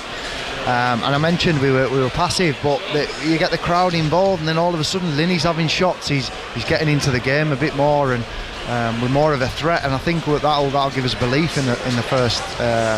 Well, certainly in the second half. We should take belief from that first half and back ourselves. I think that Boreham Wood, good side, and it's been a good game to watch. In terms of the most important stat, it's the goals, isn't it? But the next one is shots on targets, and it's only 3-2 in Boreham Wood's favour there. So, you know, for all of their possession and their chances, twice as many as Carlisle, they've only had one more shot on target. And, you know, it's catching practice for Gabe Breeze, if I remember it correctly. Carlisle have just got to almost believe in themselves. It felt like when they abandoned the half-pitch press and actually started pressing them further up the pitch, the game was more stretched. They were under more pressure where they were trying to build their attacks from, and they came to life in the game. It's almost they took the handbrake off a little. Yeah, they did, and I mean, before the game I actually thought that we would go behind, we would equalise, and then we'll wear them down as it goes on, whether it'll be extra time, I don't know. I just had this sort of feeling that would be the case, and I feel like we're growing in belief as that has gone on. And then, you know, it's funny because after 30-35 minutes we were saying Carlisle, 40 minutes Carlisle were the team that needed half time, and then after we score we've sort of been the team that's on the front foot, and we're not wanting half time. So it's funny how the momentum can change, but I think we've got to take a lot of heart and confidence from that and not be too passive, and the first half hour for me was too far off, and give good players time, they'll just pick you off. What does that come down to? How many factors are involved here? Is it the fact that a lot of this team haven't played for a fortnight? Is it the fact that Boreham Wood want to control the ball and Carlisle seem to want to let them to almost play their way into the game rather than going after them right from the word go? What was it that sort of wasn't working for that first half an hour, 40 minutes for Carlisle? I think we were too cautious. We were thinking defensive first. I think we were thinking in contain mode. We weren't on front foot mode. And then the last 10 minutes of the first half, anyway, we seemed to throw a bit caution to the wind. Whether going behind made us do that we had to, I'm not quite sure. But we looked a much better team after the goal, and had more of the ball in Boreham Wood's half. And then we start asking them questions. You know, I think if you're gonna sit off, like there's a time and a place. Obviously there is spells where you need to do that, but yeah, we showed more ambition for me the last 10 minutes of that first half. Just beyond the 45 minutes we've seen a couple of junior teams out there on the pitch at the moment playing a mini game. What an experience that will be for them, Hunts, the next generation of Cumbrian footballers potentially with a crowd and an occasion like this. Yeah, brilliant for them. I think that most weeks, but let alone with a crowd like this today, I think it's a great experience, and I'm sure all the friends, family, and I'll be watching, and schoolmates and whatnot. So great experience, something that they'll remember. Well, Abdul Malik, deflected effort, got Boreham Wood ahead. Carlisle got back though through Morgan Feeney just 12 minutes later, and at the break, little bits against the run of play. It is level at Carlisle 1, Boreham Wood 1. Chris, North Wales Blue on WhatsApp, 08000 321 333. Start your message with the word Cumbria at the beginning. Chris says, was the game plan at the start to let Boreham Wood have the ball and shut our own fans up? What on earth were they doing? Says Chris. Paul in the USA says that is a captain. Stevie G in 2005 light. Robbie again on the similar theme. Feeney channeling his inner John Mellish there for the goal. Kevin Egremont, poor first half yet again. We're sitting off teams too much. We seem to encourage pressure on us. Weatherby Blue says managed to get very hit and miss feed here in Barbados. Feeney takes control and we're back in it. Second half needs to be a bit better. And Mark in Somerset, we need to wise up to how much space there is on the right. That's where we will win this game, says Mark. That's an area you highlighted before the game, Hunts, isn't it? Yeah, I think Abdul Malik, he's very attack-minded. He's obviously a talented player, but I think he half cheats a little bit, and when Williams does go forward, if we can make that count and feed Adjiboye, he has the beating of the left back, so which you've seen a couple of times. He hasn't quite worked out I know it was one on the edge of the box where they managed to get bodies back and get a tackle in, but certainly an area you can exploit. And yeah, as a player, you need to be getting that message on at half time. I would have been saying that the same. I've been saying in the game, feed the ball to Adjiboye. He needs to do at times. We need more movement from him when the ball gets switched to Williams. Sometimes he's just standing inside the pitch. You've got to move. You can't just stand. You're easy to mark. It's not always on Armstrong to make the movement, but when he does get 1v1 faced up, Adjiboye, he's a threat, and yeah, we certainly need to exploit it more as the game opens up, because that's what he enjoys as a player. Adjiboye, he loves the game from 60 to 90 minutes. Brian from Leeds says, let's be honest, we couldn't grumble if we came into half-time 2 or 3 down from the first 39 minutes. Awful in possession, an awful out of possession, Brian says. Massive goal from Feeney. Let's kick on and win this. And yeah, they've been by some distance second best all the way through that first half, Hunts, but they've got to take some confidence at half-time, the fact that it is only 1-1. Yeah, Feeney stepped up when he's been needed, but yeah, we really needed that, because yeah, we could have been 2 down, but just they've had more control about them in the first 35 minutes, but that goal has, for me, for the next 10 minutes before half-time, changed the momentum, and we need to use that and not just sink back into defensive mode because it's level again. We need to continue that, be more connected, get higher up the pitch, even if it's 5 yards. I know we're a little bit concerned with Booty or Rush playing those balls over the top, but we need to be able to push up the pitch and get pressure on the ball. If we sit in, we're going to be detached and not connected and not able to get pressure on the ball, and when they do play it forward, we should be able to deal with one ball in behind as well. Sellafield Toothy says, appalling and disappointing first half when we didn't start playing until the 40th minute. Biggest game of the season, and the approach is a totally negative and pedestrian one. Can Clark on at half-time to demand the ball. Do you think, as well, given the fact Boreham Woods played 120 minutes just 5 days ago, the longer the game goes on at 1-1, the more it might work in Carlisle's favour? You might be getting some of the Boreham Wood players cramping up. Yeah, I thought that. I thought we'd wear them down, whether it be in normal time or extra time, but we've still got to be switched on because they have some really good attacking footballers. But I think that defensively, I think Linney's beaten his man a couple of times. I think our threats, as usual, as well as Luke Armstrong, obviously, with what he brings, are the wide players, and we need to keep feeding them the ball. If they're getting joy, you need to keep serving them and telling them, get on the ball and do your stuff, go forward. And they've beaten both fullbacks with ease at times, Linney down the line and then getting his shots off inside as well, and Adjiboye both ways. What do we make from the fact that their whole bench is warming up, like really structured warm-up to try and get them ready to come on if needed at the start of this second half with their fitness coach, and they've been doing it for 3 or 4 minutes. 3 of Carlisle's subs, including the goalkeeper, are just out having a passing triangle. Yeah, it looks shoddy really. It looks Sunday League really when you compare the two, but yeah, whether some of them are listening into the team talk. Some managers don't mind you going straight out to do the warm-up. Some like you in there that are potentially going to be coming on. But yeah, here's more of Carlisle's now. But yeah, it would be better if they are coming out together and on the move and not just doing their own thing. Yeah. Josh in Bolton, this game plan has been demonstrably successful in dealing with the fodder of the National League this season, but it's frankly disrespectful to sit off like we are against an actual quality team in this division. We've taken 1 point from Boreham Wood, Rochdale and York for this season. Need more of what we saw later in the half up the Blues, says Josh. Yeah, exactly that. I agree with Josh's point. We were like a different team after the goal, but it shouldn't take that to get us going. We should be like that from the off. I think if you sit off and then it's hard to change your mentality. If you say sit off and they're a good football inside, then like mentally and physically, when you're clearing balls and they're recycling and getting on the ball again, it's tiring mentally as much as it is physically. When you turn over the ball and you've still got 60 yards to go to goal, the last 10 minutes was much better, but I just hope we don't revert back to type.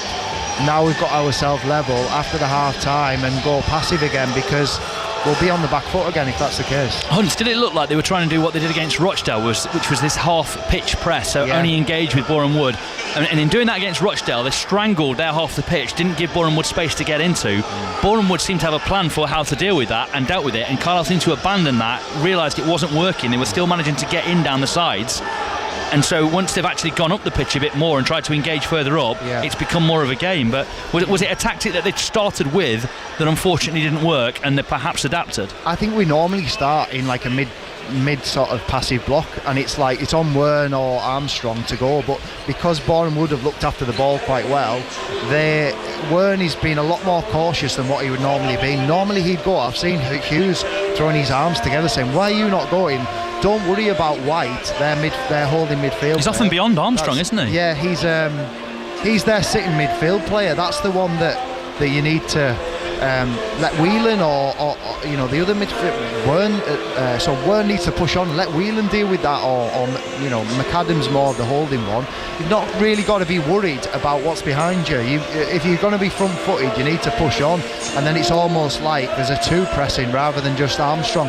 Been a bit isolated, Armstrong, for me. In fairness, the Carlisle substitutes are going through a structured warm-up now, so that's fair enough. I am strangely transfixed, though, by the size of Chris Clark's shorts, which did I just say that out loud? Basketball-esque. They are big, aren't they? Yeah, I think he's pulled them down as well. I think that's the cool. Probably, what's it? I won't name the brand, but I know what you mean. The boxer shorts. I think Ephraim Yeboah are pretty big as well, but he's just bigger than Chris Clark. Right, possibly. We've still got listeners listening to us right across the globe this afternoon. Liz Johnson on X at BBC Cumbria Sport says we're listening to BBC Sounds from beautiful Langkawi Island in Malaysia. Wow. Today, my husband John Tyson is very nervous but hopeful up the Blues. Thank you, Liz. And John, enjoy the rest of your day. Hopefully you'll be celebrating at full time. Some more people who've been getting in touch with us who are listening in from outside of the UK. This is Keith and Gillian. Come on, you Blues, listening from Calais, queuing for the Eurotunnel.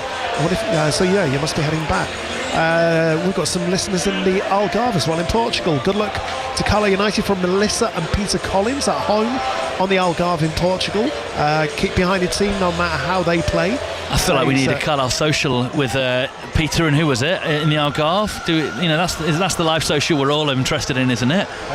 Absolutely, yeah. And this is from Bernie, wishing the Blues all the best from a rainy is it Funchal or Funchal in Madeira? I'll leave it with you. I should know that. Sounds like everyone's away, bar us. I know. Well, everybody's enjoying the heat, aren't they? It's not sunny here either. It's pretty cold. It's dropped about 10 degrees in 24 hours, hasn't it? It's a chilly front part this afternoon. Abdul Mali. I mean, we spoke about him on the Carlisle Social podcast this week. He's been the best player we've seen in the National League this season. On the evidence of what we're seeing today, he's levels above Tier 5 football, isn't he?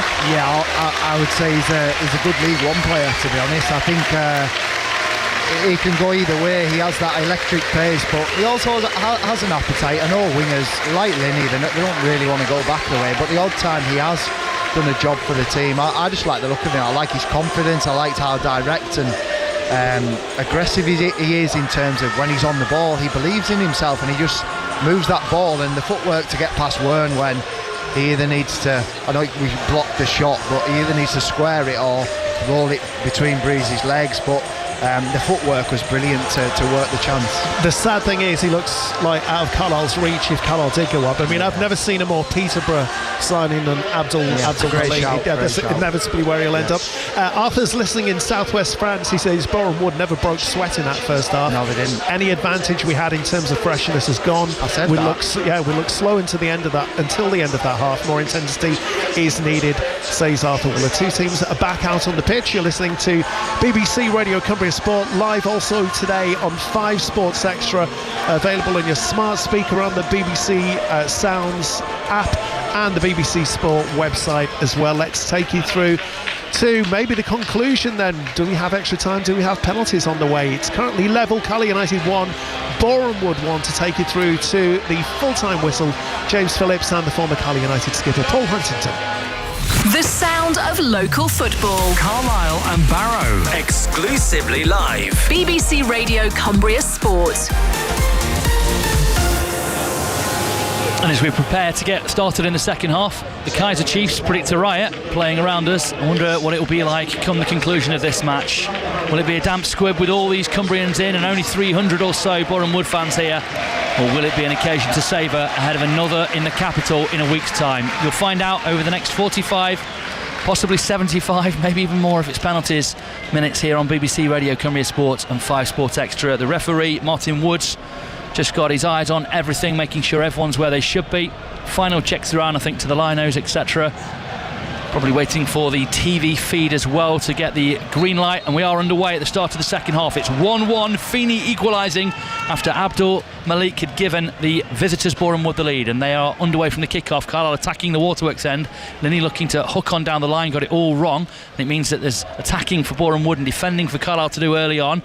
Not a great clearance from Aaron Hayden, trying to put his man under pressure. He's gone down way too easily. He falls over like the old timber shout, doesn't he? Does rush when he looks to come forwards there, but Hayden did thunder into the back of him. Yeah, the clearance, not enough height and distance, just got to chip it down the line on your weak side if you're not sure, and then compounds it by tripping rush and giving up Boreham Wood an opportunity to put the ball into our box. He gave him the opportunity to go down. Yeah. I reserve the right to say he didn't trip him. Rush is just very good at collapsing. Yeah, you give the referee the option. Just looking at White on the edge of this box, whether they're going to work something. Free kick on the edge of the penalty area. Step over. Zach Brunt will swirl it in towards goal. Carlisle get the header on it with Galvin, and it might just break to Ajiboye. Sent back in by Brunt. Carlisle's flick takes it towards Gabe Breeze, and he'll be able to gather comfortably. And United ride their way through that one. Played away down the right by Breeze for Carlisle to right back Josh Williams. Inside him, McAdam, one of the more sitting midfielders for United, can get forwards with gusto. That's a good ball down the line to Whelan, who can break forwards here for Carlisle. Turns out of trouble, knew he wouldn't have the pace to get past his man. Gives it to McAdam, who's joined the attack again. Carlisle just being held at arm's length by Boreham Wood on the edge of their final third. We're now having touches, plays back to halfway, and Morgan Feeney scored Carlisle's first half equaliser in the 40th minute. Gets it back from Wern and McAdam. United just playing in front of Boreham Wood at the moment, not quite with the incision they'd want to get through. First time swirl around the corner towards Williams is clever from Ajiboye, and he'll try and get around his man, and he's gone down, and for me that's embarrassing, and I'm surprised the ref's not having a word with him now. He's gone down and he's stayed down though. The ref going over in the tackle with Ilasamni. He seemed to push it past him and then throw himself down, but he isn't getting up, which is interesting. I don't know if you can see what it looked like on the replay there. It's a little bit behind the feed, but it looked like he didn't touch him, but maybe he has with a brushing hand, caught him in the face or something. So, or maybe he's just getting a bit of a breather. Yeah, it does need a physio. So Sophie Burney's coming on for United. He's rubbing his head. Adam Gabician as well gets some drinks out for the players down below if they should want them. His arm was out, Abdul Malik, but not enough for a foul. He clearly went looking for it, didn't he? But it doesn't mean that he's not twisted or jarred something in going down. I don't think it was a foul, as you rightly say, but Williams down at the moment for Carlisle. A couple of players going over just to have a word with the ref. Only one, Regan Linney's come over for a drink. Luke Garrick and his coaching staff giving some instructions to a couple of the visiting Boreham Wood players. 1-1 the situation. Give you the Carlisle team and the two teams. Just watching it again here on the replay. He brushes him with his sort of trailing leg. Yeah, I think he's more of his bicep really than it wasn't an elbow or a hand really. Williams didn't look much. Williams the man down is right back for Carlisle. Galvin left back, centre halves Morgan Feeney the captain and Aaron Hayden in goal. Gabe Breeze in the midfield, a threesome of Harvey McAdam, Stephen Wern and Callum Whelan. Up front, Luke Armstrong is a real workhorse, a real pest to defensive lines, but not managed to get the most out of him today. So far anyway. Right wing Ajiboye, left wing Regan Linney. United's bench Mayer, Kelly, Lawamba Ellis, Yaboa, Mugabe, Con Clark. Visitors have Ted Curd in goal, Clark, O'Connell, Bush and Ilasamni right to left across their back line. White, Brunt, Booty the same in the midfield. Ayinde, Rush, Abdul Malik in their front three. 4-3-3s all round. 1-1 the scoreline here. Back underway after that stoppage. Williams off at the moment. Carlisle momentarily down to 10. 49th minute just coming to its conclusion. Goalkeeper has it on the edge of the area for Boreham Wood. Played forwards and they found it through to Rush up front quickly. Hayden just dwelling on the ball, weighing up options, and he passed it square there. I don't think without looking. He really didn't look, did he? Gave it to Feeney, who's got his way out of trouble again down the right-hand side here, but it was a wild pass that from Aaron Hayden. Down the right looking for Armstrong. He'll try and get in and nick it off his man, looking to be that pest, but well marshalled by Chris Bush, who dealt with him well with his strength. Yeah, he rolled out the other side. I almost expected when normally he would press the goalkeeper, but he's sat off, and again, a bit more conservative again this second half so far. Bush lifts forwards down the middle for Rush once more. Keep finding him with that zinged pass, and Carlisle he's meant that one. Haven't got close up towards Brunt, who's worked it to Ayindi on the right wing here. Cross in towards goal. Hayden turns it behind for a corner to Boreham Wood, and so easily through with that one drilled ball. Yeah, I'll watch it back, but I'm pretty sure looking at his technique, he's gone to hit the big diagonal and pull and sort of came off it a little bit. But it was a good bad one, as the pros say. Yeah, well, it really was good. Found Rush, didn't it? Corner they'll take with Booty on the left foot here, and in-swinger into that Carlisle penalty area. Bush is up. All around breeze. The big ponytailed centre half. Ayinde in there trying to be a pest as well. Carlisle moved him out to the edge of the 6-yard area. Here comes the corner towards the back post. Carlisle getting an offensive header with Williams, who's back on now. Carlisle back up to 11v11. Brave pass there from the winger, giving it into Brunt under pressure, but he's dealt with it well. Good strength on the ball, into the tackle, threw himself down. Wern held his hands up to show his innocence as Booty's on it. Right hand side here, Abdul Malik running it, wheeling across the edge of the penalty area, looking for the angle to shoot, gets it to Brunt. Really gets his shot wrong. It's a goal kick to Carlisle. Real miss kick there, which is just what Carlisle needed. Yeah, it was really poor. I actually thought it was going to be a problem, Abdul Malik up against Whelan, but we managed to have scramble defence, really, almost like a basketball term, just scramble across, move our feet. It was a nice soft set to Brunt as well. He's just miscued it. Ball comes out to Gelfin down the left, plays it down the line, off his man who stalked him well there, Clark, and it's a throw in to Carlisle in the left back position.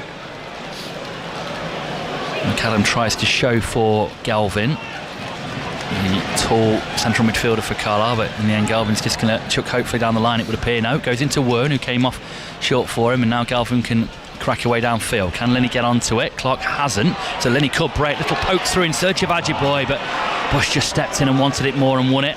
Now he steps out to defence, trying the reverse ball and finds Rush again. That Bush to Rush combination is bearing fruit, and they're up towards the edge of the area. Galvin comes in, good interception, and Breeze can turn away. I'm pretty sure he could have picked that up. Armstrong trying to give chase over the top here. Bush under a bit of pressure, tries to turn out to the tackle. Armstrong going after him, but I tell you what, he's got the physical presence there to evade even Armstrong as Chris Bush. Yeah, he's rolling out, and he's dropping the shoulder and rolling out. He's not just left foot. He showed me that ball to Rush there. He can pick a pass out with his right foot. What a good player he is. Bromley, been here for 4 years. Came through at Lincoln, played at Wimbledon, came through at Brentford actually the majority of his youth career. One must see that quality in him. The Samney ball down the left for Abdul Malik. Under a lot of pressure here from Williams. He's almost spun away, but Williams has won out on this occasion, and that's a big moment for him, and the crowd respond to it. Down the right, Carlisle trying to break forwards. Nice little pull in back to Williams there from Armstrong. Bundled over as he looked to go forwards. The referee says no, and for me that was a foul, and that's a strange one. Now Abdul Malik running at Whelan, and he's got past. It was a strong tackle, but he managed to get away. McCallum trying to come in and make it harder. Gets the crossfield ball to Rush. Edge of the penalty area here. All right foot. Has a runner going beyond him. Strikes towards goal. Takes the deflection. Galvin and Hayden combine and clear. Good clearance. That was travelling, that ball as well. It was a good block by Carlisle. It was a foul for me. I don't know why the referees let that go. Yeah, and the fans booing there at the ref. And now an offside goes in Carlisle's favour. And Whelan coming over, and he's absolutely livid with the referee here, who's totally ignoring, but he can get on the ball. And Carlisle can break now with that man running down the right hand side, David Ajiboy, bundled into, and the free kick he's given this time, and I don't think that was a foul, and I think he's just trying to curry favour Martin Woods with the crowd. That was pure shoulder to shoulder there from Tom White, and the referee couldn't wait. He was falling over himself to give the free kick. Couldn't agree more, James. The first one, definite foul, that one, not. And Hughes just making the point to the fourth official, we'll have the first one. Which was high up on the edge. Yeah, just balancing up. Look, him, Brunt's laughing, pointing at the linesman and the fourth official. Comical. And it's so obvious. I wonder what the assessor gives him for that, because I've no doubt he will be being assessed today. Free kick to Carlisle, just right to the centre circle in that Boreham Wood half. Lifted into the penalty area. Hayden gets up, gets the flick. Armstrong trying to get after it. Who did it come off? One of their men. It's a corner to Carlisle. Armstrong nearly got a little flick toe onto that. Yeah. Hayden did well to challenge and get something on it, I think. It was just a chip ball in, really. Boreham Wood didn't look set. And I saw Gav Skelton, who's, I know he works a lot on the set plays, screaming at someone that wasn't doing their job, but nearly turned out very well for Carlisle. 55th minute, 1-1, Carlisle v Boreham Wood in the National League playoff semi-final. Get some pace on this ball, Whelan. Whelan in front of the Waterworks end here with the whip ball towards that back post. It's a big one. Carlisle attacking it with McAdam, and it's caught under the bar by Curd. Thought the ref might give the free kick there. The man went down, but I think he might have hurt his shoulder as he's gone down, actually. He's getting up now. It's at the 19, Tom White. The ref didn't give the free kick. Yeah, Bush just saying he's all over his back. Surely, maybe it's one of them. Sometimes as you're running up and the referee said, yeah, if it had gone in, I would have given it. Yeah, they often do that. Took a risk. Yeah, I'm surprised he didn't give it, same as you. Boreham Wood playing out from the back. O'Connell with it, goes back to Curd. He's very comfortable on the ball, isn't he, the Chelsea man? Only 20, good size on him, and a bit like Watmuff at Rochdale, a big part of the team. Good strong tackle, Linney there on their man, and he felt, and he did. The Lino's giving it him as well. Played off Clark. Well done, Regan Linney. Slid in there and wanted it. Looked like a kid on a playground rather than a professional footballer, didn't he? Just that tenacity, that desire to go and get it back at all costs. Really good. And that's a cheap one, isn't it? Yeah, Allende just into the back of Galvin after he played the ball there. Is it his head? It looked like in his back. I mean, it's a foul. I didn't think it was a yellow card. Allende didn't look too concerning. Carlisle have got on with it with a free kick. McAdam gives it to Feeney, going wide of him. United's marauding centre half in this match. It's always been a hallmark of his game.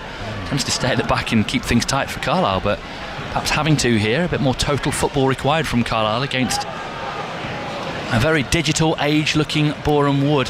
United making sure they're not playing analogue stuff. Whelan on it in the centre circle, just a bit short of options, so spins out and goes back to Feeney on halfway. Who's moving up field? Adjiboy can get onto it here, takes it on his outstep, spins, men all around him, buffeted, manages to hang on. Back to Feeney, who's almost playing as a quarterback on that right-hand side on halfway. Now steps forwards, no one engaging once more. Down the line to Williams. Good running from Josh Williams, tries to get around his man. Can he keep it in play?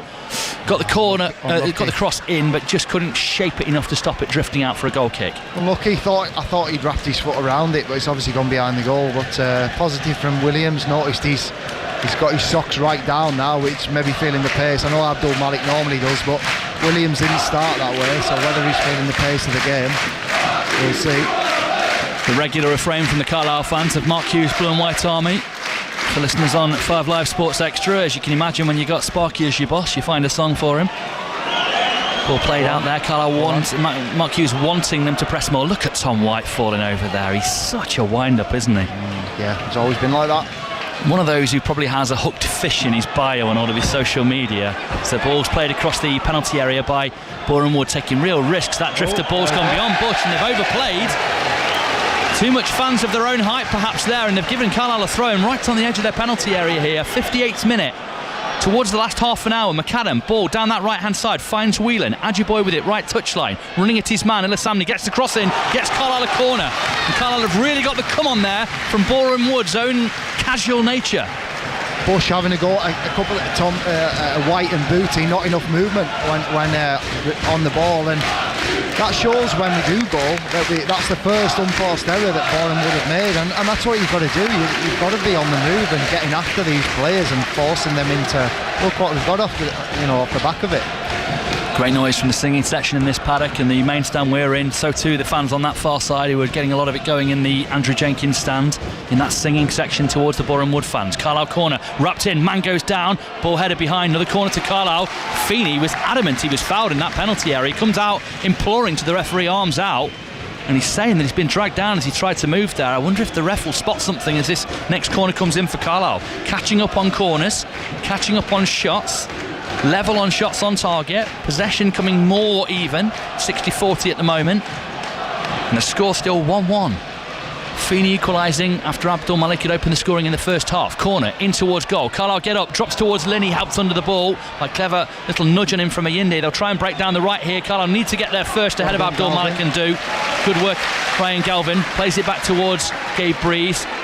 can play out right hand side to Feeney, who wanted it, called for it, got it. Just needs someone to find out on the right touchline and gets it with Whelan. Had to hold on, make sure he wasn't buffeted off it, and he wasn't.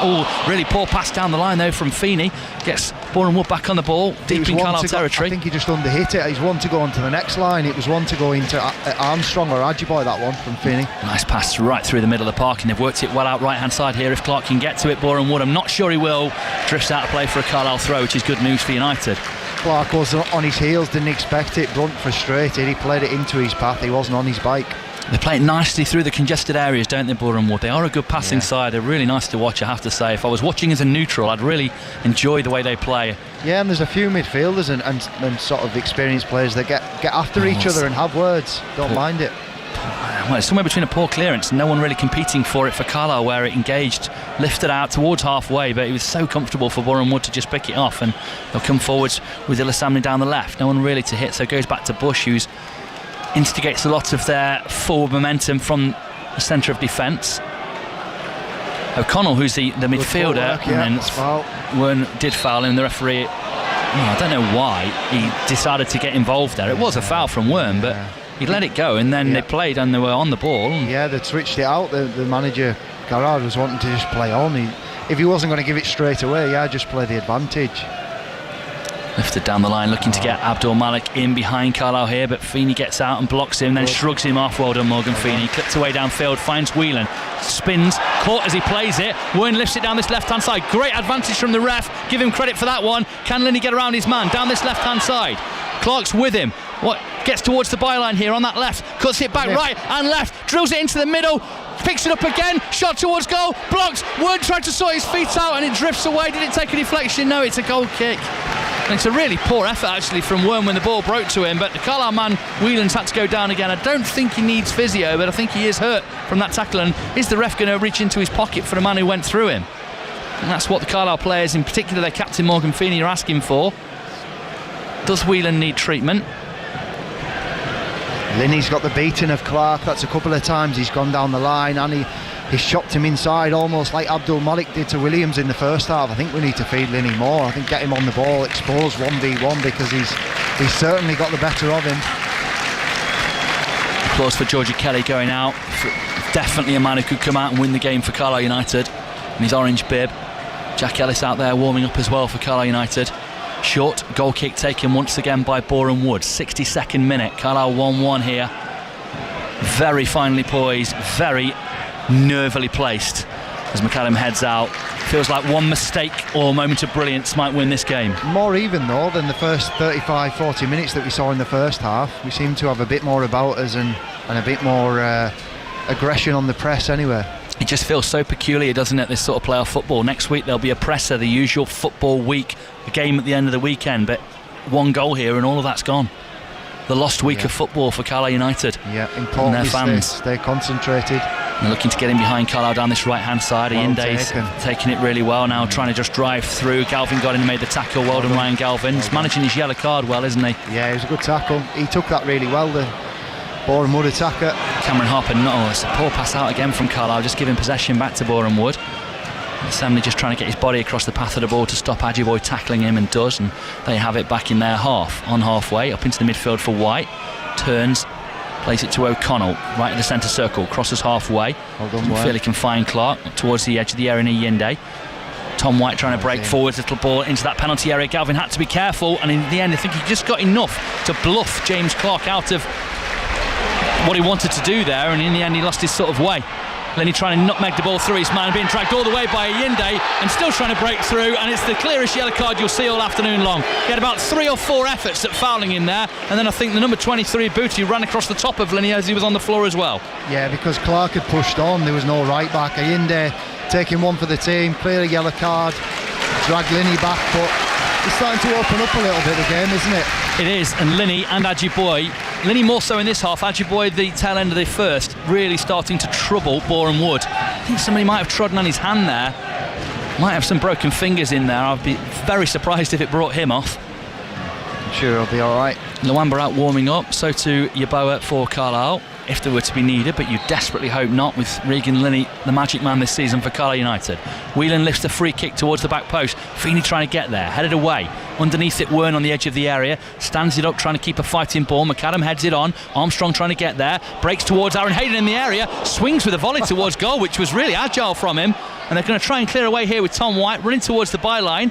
Takes it down towards the corner flag. Carlisle picking up with Regan Linney. Straight run into the penalty area. Guides towards goal. Looking to get a toe onto it there. Hayden, which would have caused chaos. Just missed it. Goalkeeper Kurd gathers. Yeah, he was free, Hayden. His first volley caught me by surprise. It was a great hit. Caught it very sweet.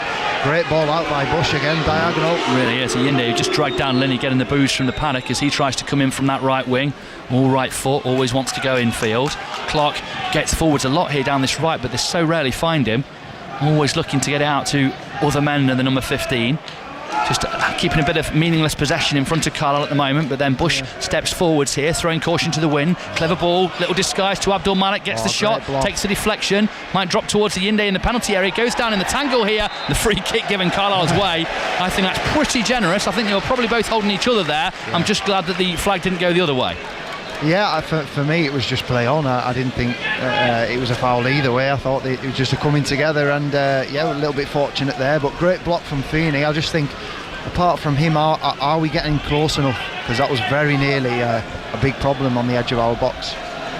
Ball away downfield from Breeze. Armstrong jumps, wins the header in front of O'Connell. Wern gets up and wins his header as well. Clatters through his man who's gone down. It's that White. He is such a pain in the backside, is Tom White. Mark Hughes making that point to the referee, rolling around on the floor. Because he's holding his head, the ref has to stop play. I hope they give the ball back to Carlisle because they had it when the referee blew. Yeah, knows what he's doing there, stemming the floor, just getting a breather, getting hydration on to his team, getting messages on, and yeah, oh, what a great recovery. He's now moaning to the fourth official that he should have had a free kick. And, well, I can't condone the language, but I see where they're coming from with the sentiment, the Paddock. I remember last year with Bradford, there was a similar thing when we played Morecambe with one or two players against White. But yeah, he knows what he's doing, but he's got to have 30 seconds off, so hopefully that can benefit us. And the ball gets dropped to their goalkeeper. God, we're after it on the left wing position when the play was stopped. I'm never entirely sure why they give it to the defensive team in those positions. Goalkeeper waits until Wern's right to put in before picking up. In the 67th minute, approaching the last 20, it's 1-1, Carlisle v Boreham Wood. Boreham Wood took the lead in the 28th minute through Abdul Malik. Oh, Ajiboye, that's quite a comedy push there, definite foul. Went to control the ball and it got away from him, went straight to Regan Booty, and he just turned and ran straight into him and pushed him over. Little man on large. Yeah, it was a heavy touch from Ajiboye initially, a little an easy ball to control, but I think the subs have got a key part to play for both sides today. I think that if he does go to extra time, I think that it's key. I went back to the playoff campaign we had in League 2, and the subs were such a big influence on us getting over the line. White just pushed over and going down so easily under the pressure from Wern there. The referee not interested this time, and I think on this occasion he wasn't particularly looking for the free kick. Exchange passes from Boreham Wood again at that middle of their half. Oh, look at that lovely ball through, but this time Carlisle cut it out and can break on top of Boreham Wood. Committed men forward. Ajiboye coming through, and that is a really, really rancid tackle from Regan Booty, who just absolutely no intention of the ball, straight through Ajiboye, and the referee again unfurling the yellow card. Ajiboye did well initially to cut the pass out, but I think the pass, if he got his head up, was Whelan. Whelan was open down the right hand side of Boreham Wood's penalty box, and with his arms wide out, and even after the foul, I know he got dragged back or taken out by Booty, but I think that was the pass. But fair play for Ajiboye, initial good play. Great interception. He didn't need to take Booty on, did he? The pass was on your right. He could have negated that and just got Carlisle going forwards. Free kick swirled into the middle of the penalty area, drops there on the edge. Oh, Carlisle nearly got the next touch, but cleared away. Looks like changes coming shortly for Boreham Wood. Carlisle getting with Galvin, win the header through to goalkeeper Kurd, though gathers comfortably in that penalty area for Boreham Wood. They'll try and play out from the back into Kurd. Wern is giving chase this time. Better pressure. On the pressure there with Armstrong. They managed to slip it through Armstrong there, Bush. Okay. A risk, but a risk that paid off for them. Now they've got Abdul Malik running at Carlisle's back line, up towards the edge of the penalty area. Slid out left-hand side to Elisamni. Cross comes in, really poor from Elisamni. Carlisle clear away. Armstrong gives chase here. Might he just get there ahead now? Bush got in his pass. McAdam followed Guns all the way to the left-back position, and we had no one in the middle of the pitch. Callum Reynolds is coming on shortly for the visitors. It's an interesting change. I wonder if they'll put O'Connell into the midfield maybe. Get him further up. We'll go to a back three. I think he came on in the midfield midweek, Reynolds, actually. It was later on in the game, but... A calming influence, I'm sure, but decent on the ball. 36. Not the most obvious attacking change. Bush clears away downfield for Boreham Wood. Carlisle gather well with Williams here. Sidesteps Abdul Malik. Really starting to grow in the game, isn't he, in confidence? Just turning away from trouble there. Carlisle's McCallum. Feeney clips forwards down the line. Ajiboye should get there. Oh no, Elasamne just wanted it for strength, but Ajiboye maybe cleverly stepped out the way, so his man just carried the ball out for a throw. Yeah, just trying to think who might be the change for Boreham Wood. Is it Booty maybe? He's just got that book in. He seems to be turning and coming off. That was the change the other night, I think, as well, midweek. Well, it's fair to say that Booty doesn't have a great deal of legs, but I can't help thinking that Reynolds will have even less. Yeah, not best pleased. I think Booty is the as he's coming off. And does he go into the middle? O'Connell just having a look towards him to see if they're changing over, but it looks like Reynolds will play centre mid. Yeah, they have pushed him in, as you said. Well, he's going into a back three, isn't he? Yeah, he's gone into the back three and they've moved O'Connell into centre mid, as you said they would, I think. Yeah, that's right. Clark. It's poor. No, he has gone into defence. It's gone a bit flat, hasn't it?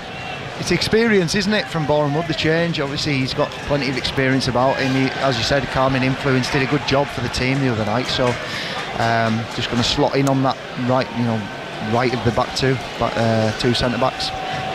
It's an unlikely first change, isn't it?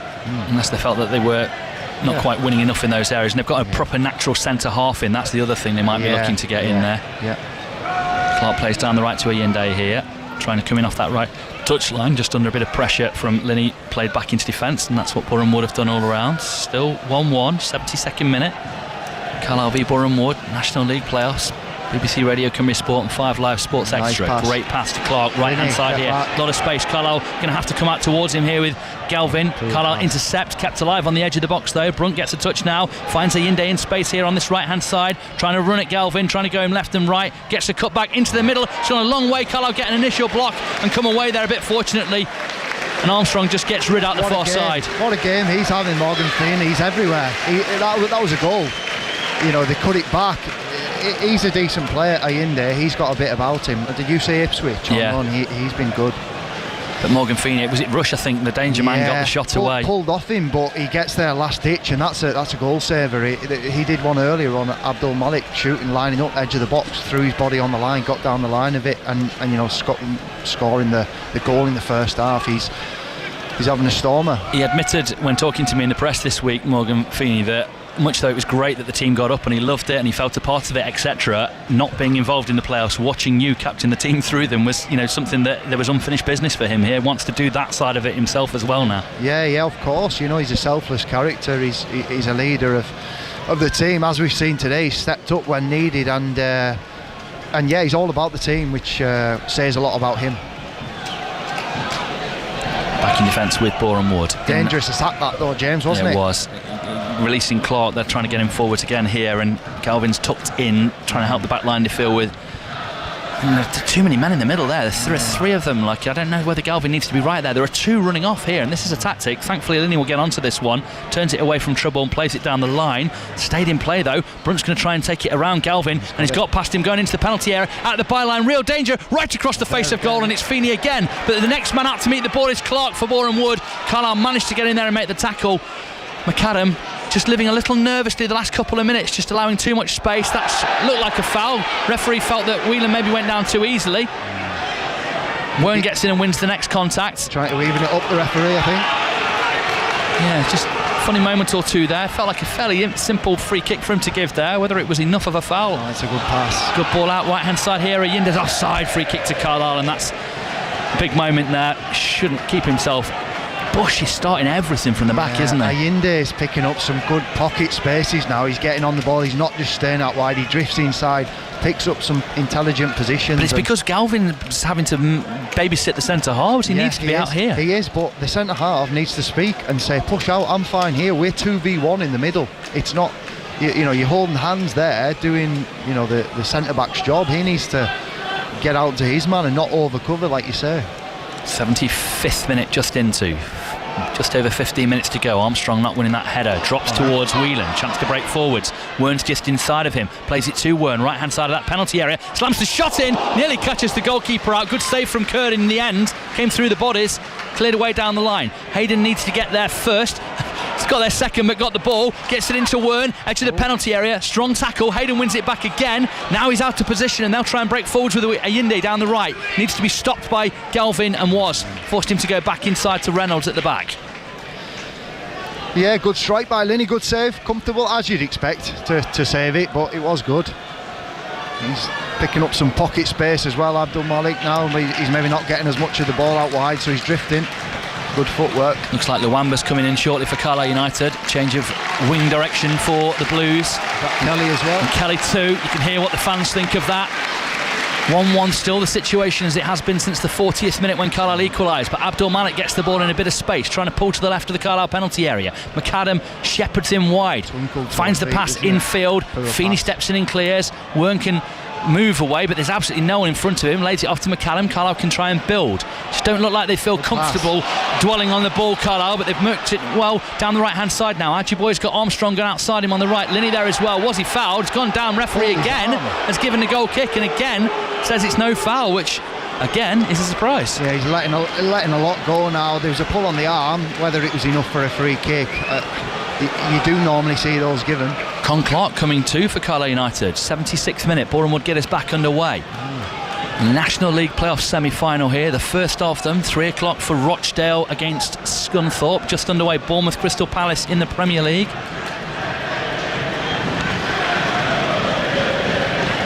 Just moving the ball around on the edge of the penalty area, Boreham would. I just hope that if, you know, with bringing Kelly on, that we do still get enough pressure on the ball, because we don't want to sit back and we're not really chasing it down a great deal. I get that, but Armstrong does do a lot more pressing than Kelly will. He certainly does, but Armstrong isn't quite the target that Kelly is, and I wonder if that's into the thinking now as they swirl it. Oh, Galvin's got 2 men beyond him on this right hand side. I don't know where Linney is. He's looking for him, gets across and puts it behind for the corner, and he looks back over his shoulder, daggers at Regan Linney there to say, where were you? Because he had Ayinde and Clark right on top of him as the ball went over the top there, and Carlisle conceded corner. Well, there was one earlier on that they got down the side, and it was Linney's man, and he didn't track back. But yeah, Galvin leaning over in his haunches, he's certainly feeling the pace. He's getting balls punched in behind him and asked to defend 1v1 a lot. I think if Cameron Harper were on the bench, he'd be looking a lot more longingly towards Mark Hughes, Galvin, but it's an option they've not chosen to take. They've had Mayer on instead of him today. Archie Mayer, the goalkeeper. 3 men over towards this corner, and they've taken it. Carlisle need to make sure they're switched on. 3-on-1, trying to get around Carlisle here at the byline. Brunt looks to find the man on the edge of the box here. Drops to Tom White, hasn't found the shot. Back out to Brunt on the right hand side. He'll cross into the penalty area. Header, I think it's off one of their men actually. It'll drift out the far side of the area. Then he gets onto it for Carlisle. Plays it down the line for Williams. It's a good ball, and Williams has got the pace to get there if he can get it out of his feet and keep it in play. Goes around his man down the right hand side. Good running, Josh Williams. And then the pass in towards goal was too hopeful and not precise enough. I knew he would have the pace to beat Clark. It was just about the execution, but well tried. You know, he's seen the pass to try and find Adjiboy, but back into our mid block and get a little bit of a breather. Boreham would seem to get their breather by being on the ball, and Carlisle seemed to get it without. Sunday the 3rd of May, Carlisle United have extended their season by 1 week here in the National League, looking to take it into a second week of extra time, if you like. At the moment we're heading into extra time. Brunt kept that in play with his shoulder there, but I suppose you could argue it was above the line of the shirt. And Carlisle tidy back to Breeze, who totally shanks it on his left foot, and it drops out of play towards the paddock. And here come the changes for Carlisle United. Con Clark, Luamba and Kelly. What a trio that is to try and bring on when you're looking to win a game of football.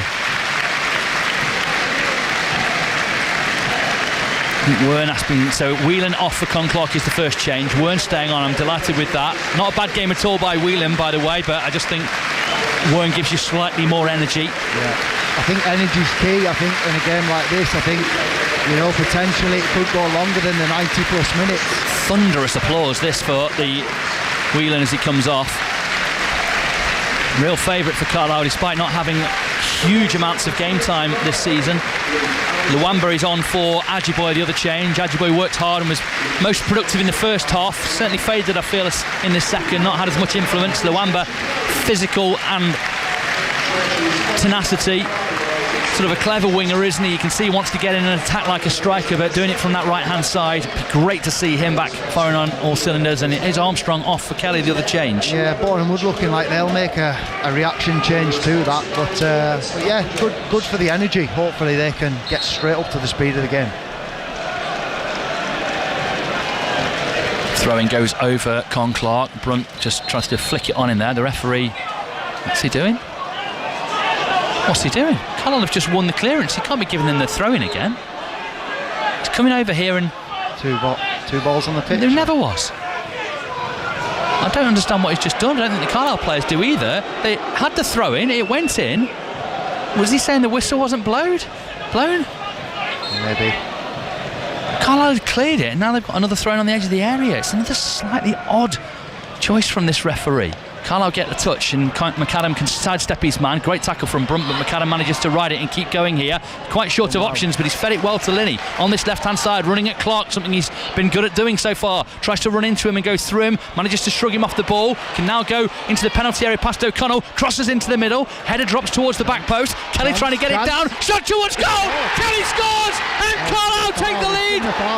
And he's given a free kick. I think he's not pointing back to the centre circle, he's saying a free kick to Boreham Wood. Conclark can't believe it, the Carlisle players can't. Kelly was going over towards the fans on the far side and riddled me that, worked that one out when the stream catches up, boos all around there, chested it down, and he's just shown his hands out to say absolute joke there. Kelly, not sure what the referee saw. They want to make a change to Boreham Wood. Richardson's coming on for them.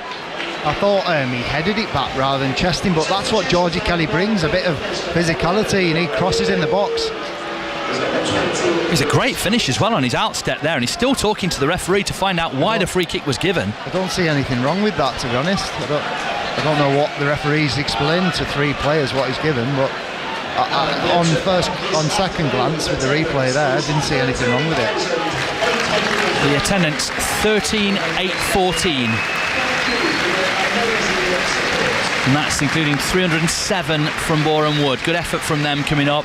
Not a hugely supported club with all the competition here. Just watching it go in there, brings it down. They're suggesting it came off his arm. It was his chest. Yeah, I think they think he handled it when he didn't, and that is a real injustice to Carlisle United. He put his arm out, didn't he, to open his chest up. They're showing it again. You tell me if you see anything different. Here come Boreham Wood out on the left-hand side trying to break, but Carlisle intercepts again. We've started to do a lot more of that. We're in the 83rd minute, just going into it now.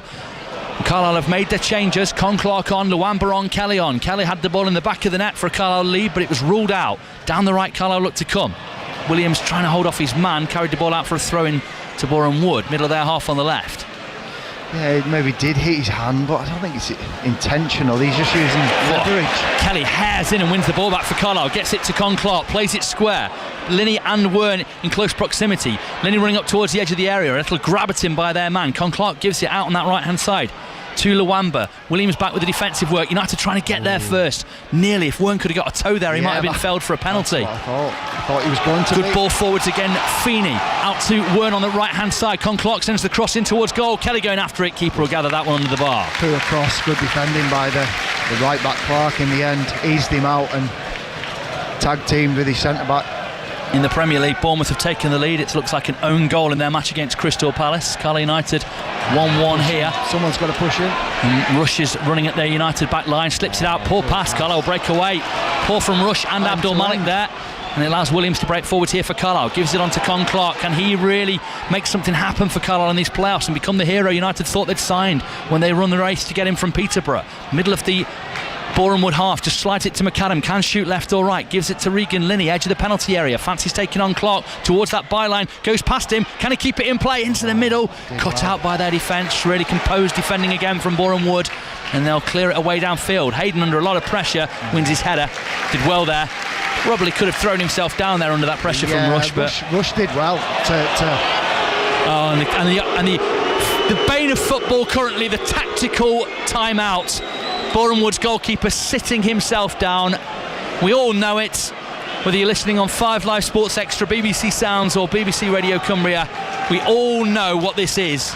It's cheating that's been allowed because somehow the rule makers, IFAB, can't find a way to outlaw this happening. It's a shambles that it is pervading and continues to be a blight on football, that you can just have this tactical timeout by sitting your goalkeeper down and somehow there's nothing officials can do.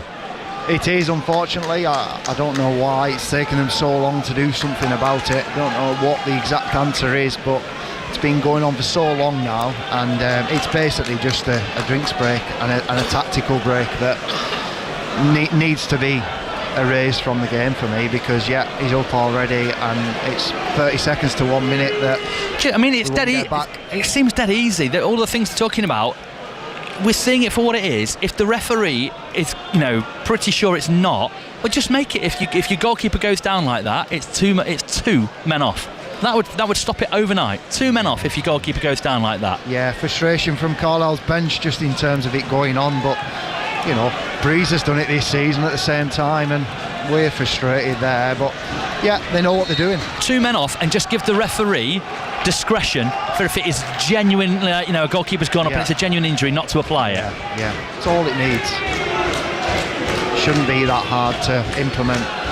Phil from the Carlisle Social watching on a stream himself, saying very bad call on the handball from where he was looking at it. Carlisle Social will come out on Tuesday reflecting on hopefully Carlisle making it through to the playoff final against Rochdale or Scunthorpe, who play from 3 in the other semi. Ball out to the left for Boreham Wood, and their man's just let the ball out of play for a Carlisle throw. Lino tried to give it the wrong way, but the ref overruled him, thankfully. Throwing comes in from the right. Con Clark, loose touch, manages to dig it out for Wern. Ball down the line, asks a lot of Luamba going after it, and now Samlin's ball back to the goalkeeper is also demanding, but he dealt with it well. He did. It's a good footballer, doesn't he, Ted Curd?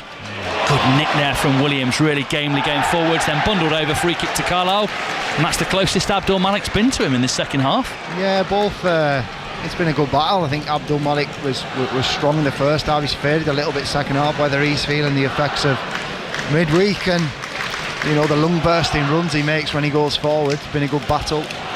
87th minute, we're heading towards extra time, which you'd think would favour Carlisle because they've already gone through that this week, but you'd also say get it won now. Still enough time left. We're in the 87th minute though. Carlisle free kick, right touchline, middle of the half, in towards the penalty area. Kelly gets up, header drops in the middle, and what a comfortable header that is.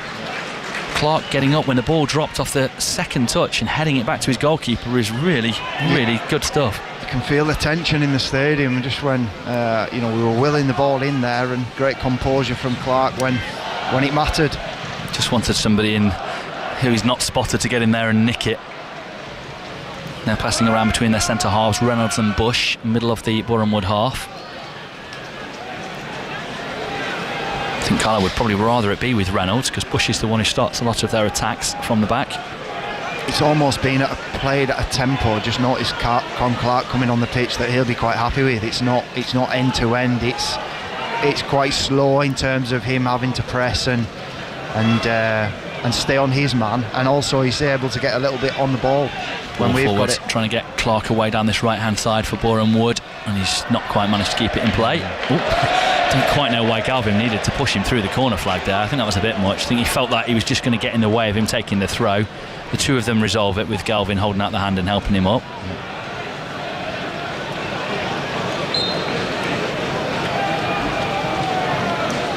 Carl taking the time with this throw, taking us into the last 2 minutes of the match. Galvin with it, the left back for Carlisle, down the line. Kelly, chest control.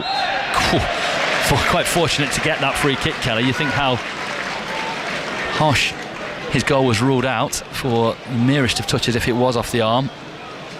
I mean, if it's right, mind.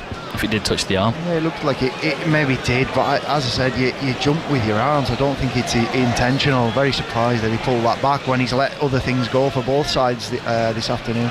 The rules change in the penalty area, though, as we well know. Ball down the line, Kelly just trying to get over it, but just being pinned by Reynolds. Good defending. Bush gets it from the throw, lets it run across his body, and gives it back to Reynolds, the right of the two centre halves for Boreham Wood. Downfield, I thought he was going to look, but he gives it back to Kerr in goal. It is in the balance, James, but I do feel as though if we can get the supply into Kelly, like we got that crossing, he is a threat, and I do think there's still there for us. Carlisle trying to press and force them to go longer, but managed to thread it through the lines there. Clever pass from White, lets Bush going forwards here, and they might feel that we're into do or die territory here for Boreham Wood. Bush has run a long way, gets it to Ilasamni down the left a bit too easily, getting past his man to get the cross in. Feeney's there, meets it, wins the header. Con-Clark picks it up edge of the area, hooks it on a bit aimlessly there from Con-Clark. Expect a player of his quality to know what was around him. I thought he would have, James, to be honest. I thought he would have took another touch and smoothed it out a little bit. 1-1 still in the 90th minute now. James Phillips and Paul Huntington, the former Carlisle captain, in commentary with you. BBC Radio Cumbria Sport and 5 Live Sports Extra. Up to the right touchline with Clark. Clever passing field to Abdul Malik, looks to release him again. Con-Clark trying to help out, gets the tackle. Was he fouled? Yes. Did ever so well to buy that from Clark. I don't think there was much on him, but just as Clark played it to Abdul Malik, he'd slightly under-hit it, and he just managed to draw the foul out of him. Little tug on him just to stop him getting there. Just enough, and Abdul Malik sort of roaming around a little bit more now because he's not getting much change out of Josh Williams on that side, so coming in the pitch searching for it. 6 minutes time added on, 6 minutes left. Can Carlisle win this playoff semi-final in that time, or will it be another half an hour? Header away downfield for Carlisle. Kelly brings it down on his chest well. Lilly trying to switch it out right hand side. It's a great ball. If Williams can hold off Abdul Malik and get United going forwards, he can. It's a poor pass from McAdam, and it's allowed them to break out with Ilasamni. Nwamba couldn't get there. Little drag back in the midfield is clever and inventive from Brunt. Carlisle get in. Can they swarm the man? It's gone down. I think Williams probably did foul him, and it's a free kick on halfway, just left of the centre circle. Taken. Hayden slams into the tackle. Con-Clark trying to ride forward. Taken out. Referee free kick, and it's Tom White. Is he one of those on a card? No, but he will be now. Tom White goes into the book. It was Booty on the yellow, wasn't it? Yeah, I did think that straight away, and I thought surely he's not gone into that tackle when he's on a yellow card like that. But yeah, he knew what he was doing. Boreham Wood caused their own problems there by playing the ball quickly to Brunt. So I think that there was no need to do that. He didn't know what was around him, and he was frustrated receiving that ball with his back to goal and turning and finding Hayden clattering into him. Yeah, didn't need that. You love those as a centre half, don't you? Yeah. Drifted ball into the penalty area. Kelly trying to get onto it. Hayden nearly did. It was nearly an exquisite touch from Aaron Hayden.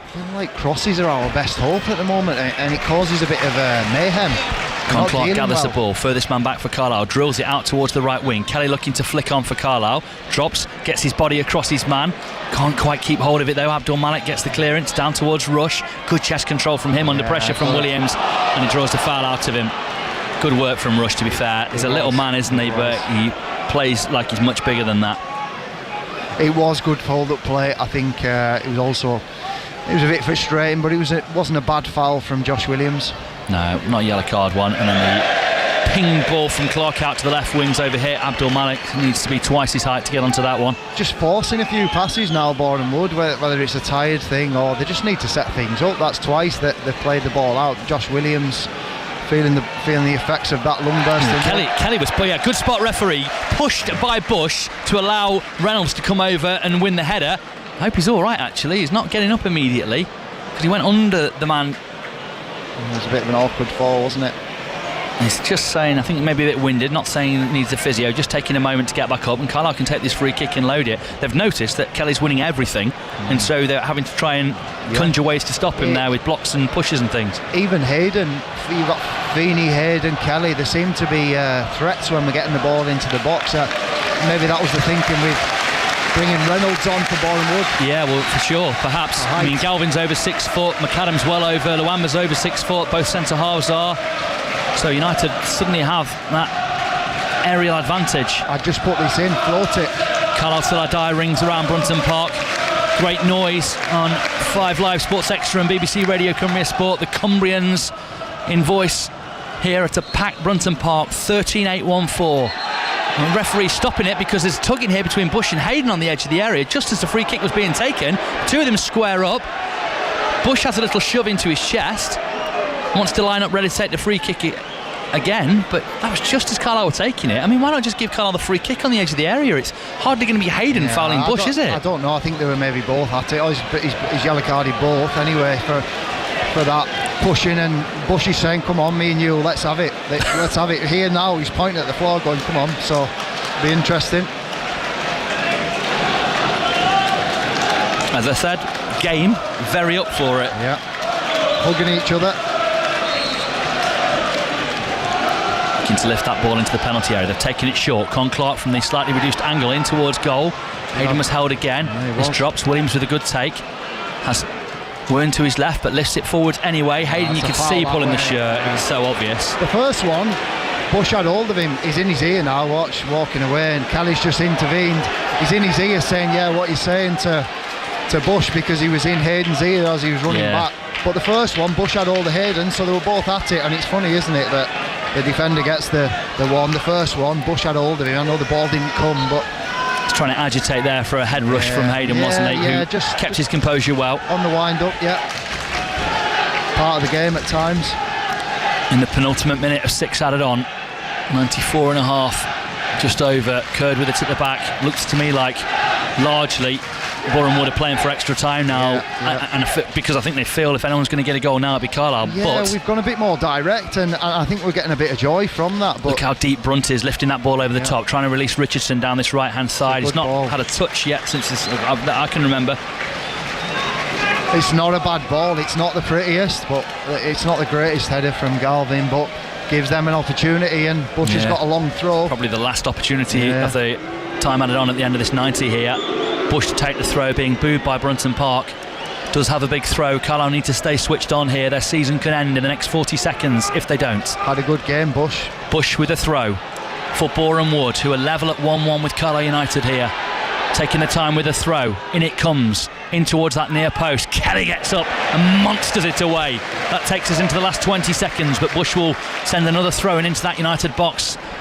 Another aerial assault for the side from the capital. Looking to creep down the line is the number 5, and the referee letting him do it. Throw in towards goal again. Carlisle got a contact, drops to a man at the back post. The ref's giving the free kick. Wern felled as he cleared, and that takes us beyond the 6 minutes time added on.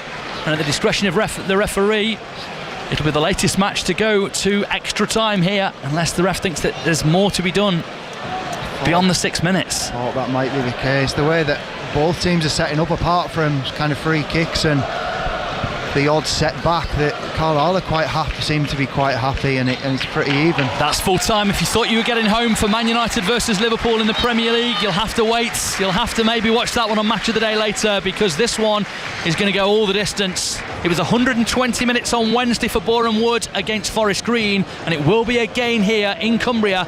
Carlisle United taking Boreham Wood to extra time. 1-1 it's finished at the end of the second half, as with the first, on BBC Radio Cumbria Sports. Hunts, this is where you would hope Carlisle will have an advantage now, given the fact Boreham Wood played 120 minutes just 5 days ago. You would hope so.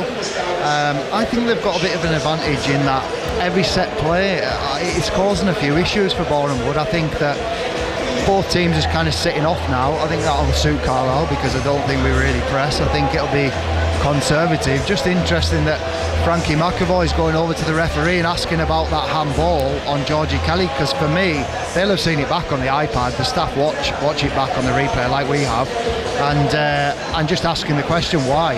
Well, Georgie Kelly was adamant it wasn't a handball. When they had the break in play, when the goalkeeper went down and the players came over to get a few words from Marquis, you could see Georgie Kelly saying to Morgan Feeney and to the other players around him, it was my chest. It was not a deliberate handball. So be interesting to see that one again. Chris, North Wales Blues, says, is this the best referee they could have got for a fixture of this importance? I mean, there's been some questionable decisions at best at times, hasn't there? Yeah, I think that's just one that I was very surprised he pulled it back. Just noticed one of the Boreham Wood players just took himself for a toilet break. Could do with one myself. It's a long afternoon, isn't it, when you can't get out? Sorry. There'd be no point going to those toilets down below us now, Hunts. Bursting. You want to try doing this at Cambridge when there's one toilet for the whole stand. Wow. Rachel's been in touch. Come on, you Blues, listening in Warwickshire with nephew Zach, dad at Brunton Park, and sister Jenny on the train to London. Brother Mike is in Ipswich, hoping the magic of Ipswich can rub off on Carlisle, of course, yeah, promoted back to the Premier League yesterday. Mum in Brampton, sister Beth in Wigton, and niece in Keele, all hoping Carlisle make it to Wembley. Thank you for that, Rachel. This is Rob, who's listening in Leicester. Hi guys, I think we need to up our game. We will tour for a lot of the first half. Great finish from Feeney. Come on, you Blues. That was Rob who was getting in touch at the break. I mean, as second best as Carlisle were in that first half, I think they were the better team in that second half. Yeah, I think it was pretty even, but I think that we've grown. No, not at all. First half, 4 shots 3 on target to 1 none on target. The second half, Carlisle blitzed it. They were way better statistically. More corners, more fewer yellow cards. Everything about it was different. So it was their half. The chance at that end though, where Morgan Feeney makes the ball, that's a goal saver. So I mean, it's fair to say that we have been better. It's probably Boreham Wood by far first 40 minutes better side. Carlisle had 5-10 minutes before half time, and then Carlisle has been the better side second half, but and we've played more in their half. I think we've grown in confidence. I think that we need to get more balls into the box. I think it's a very basic bit of information, but it needs to be set back, cross, free kicks, get the ball in the box, ask questions. And we'll obviously see how the game ends, but credit on the evidence of what we saw in the closing stages to Mark Hughes. Those substitutions have made Carlisle look better. And everything favours Carlisle United now, you would feel, as the players peel away and get ready for the start of the first period of extra time. More gas in the tank, you would think, for the United players. And that aerial threat that they can keep getting in there. Georgie Kelly really looking up for it, looking like a number 9 with the number 9 on his back, who wants to show that he should be the starting central striker. You can see why Armstrong gets in with his endeavour and work rate, but Armstrong can't do what Kelly can, which is absolutely dominate defenders. Yeah, they managed Armstrong quite well, in fairness to Boreham Wood. I thought he was pretty quiet and for his levels, but yeah, Kelly brings a different skill set, and I just hope that we recognise that we're getting a bit of joy and keep doing it. Doesn't appear to be a ball out there at the moment. They've got one from the far touchline. Lino sent it on. Not entirely sure what the referee was doing and these officials, that none of them had a ball ready for the start of the extra time.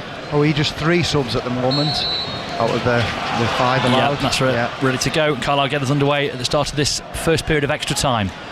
McAdam on it, played square to Con Clark. United starting on that front foot as they finished at the end of the second half. That they did dominate, but no score in that second half. 1-1 from the first interval to the second, and now we're into the third period of play, if you like, as Linney gets the cross in towards goal, drops on the edge of the area. Con Clark onto it, on the volley. Oh, what a good save! What a good save! He hits a beauty. It was a rifle dipping shot from the edge of the area. Con Clark and Curd. It was central, but still he had to adjust and tip it over the bar. Great save, Curd. Great technique, Con Clark. Yeah, I think that this type of game suits Con Clark. As I've said, it was a great hit, got his head and knee over the ball, and it was a brilliant save from Curd, kept his side in it. Just thought it was going to ripple that back of the net, didn't you? Thought it was going to give Carlisle the lead. Con Clark on the corner though, and he can be devilish from these.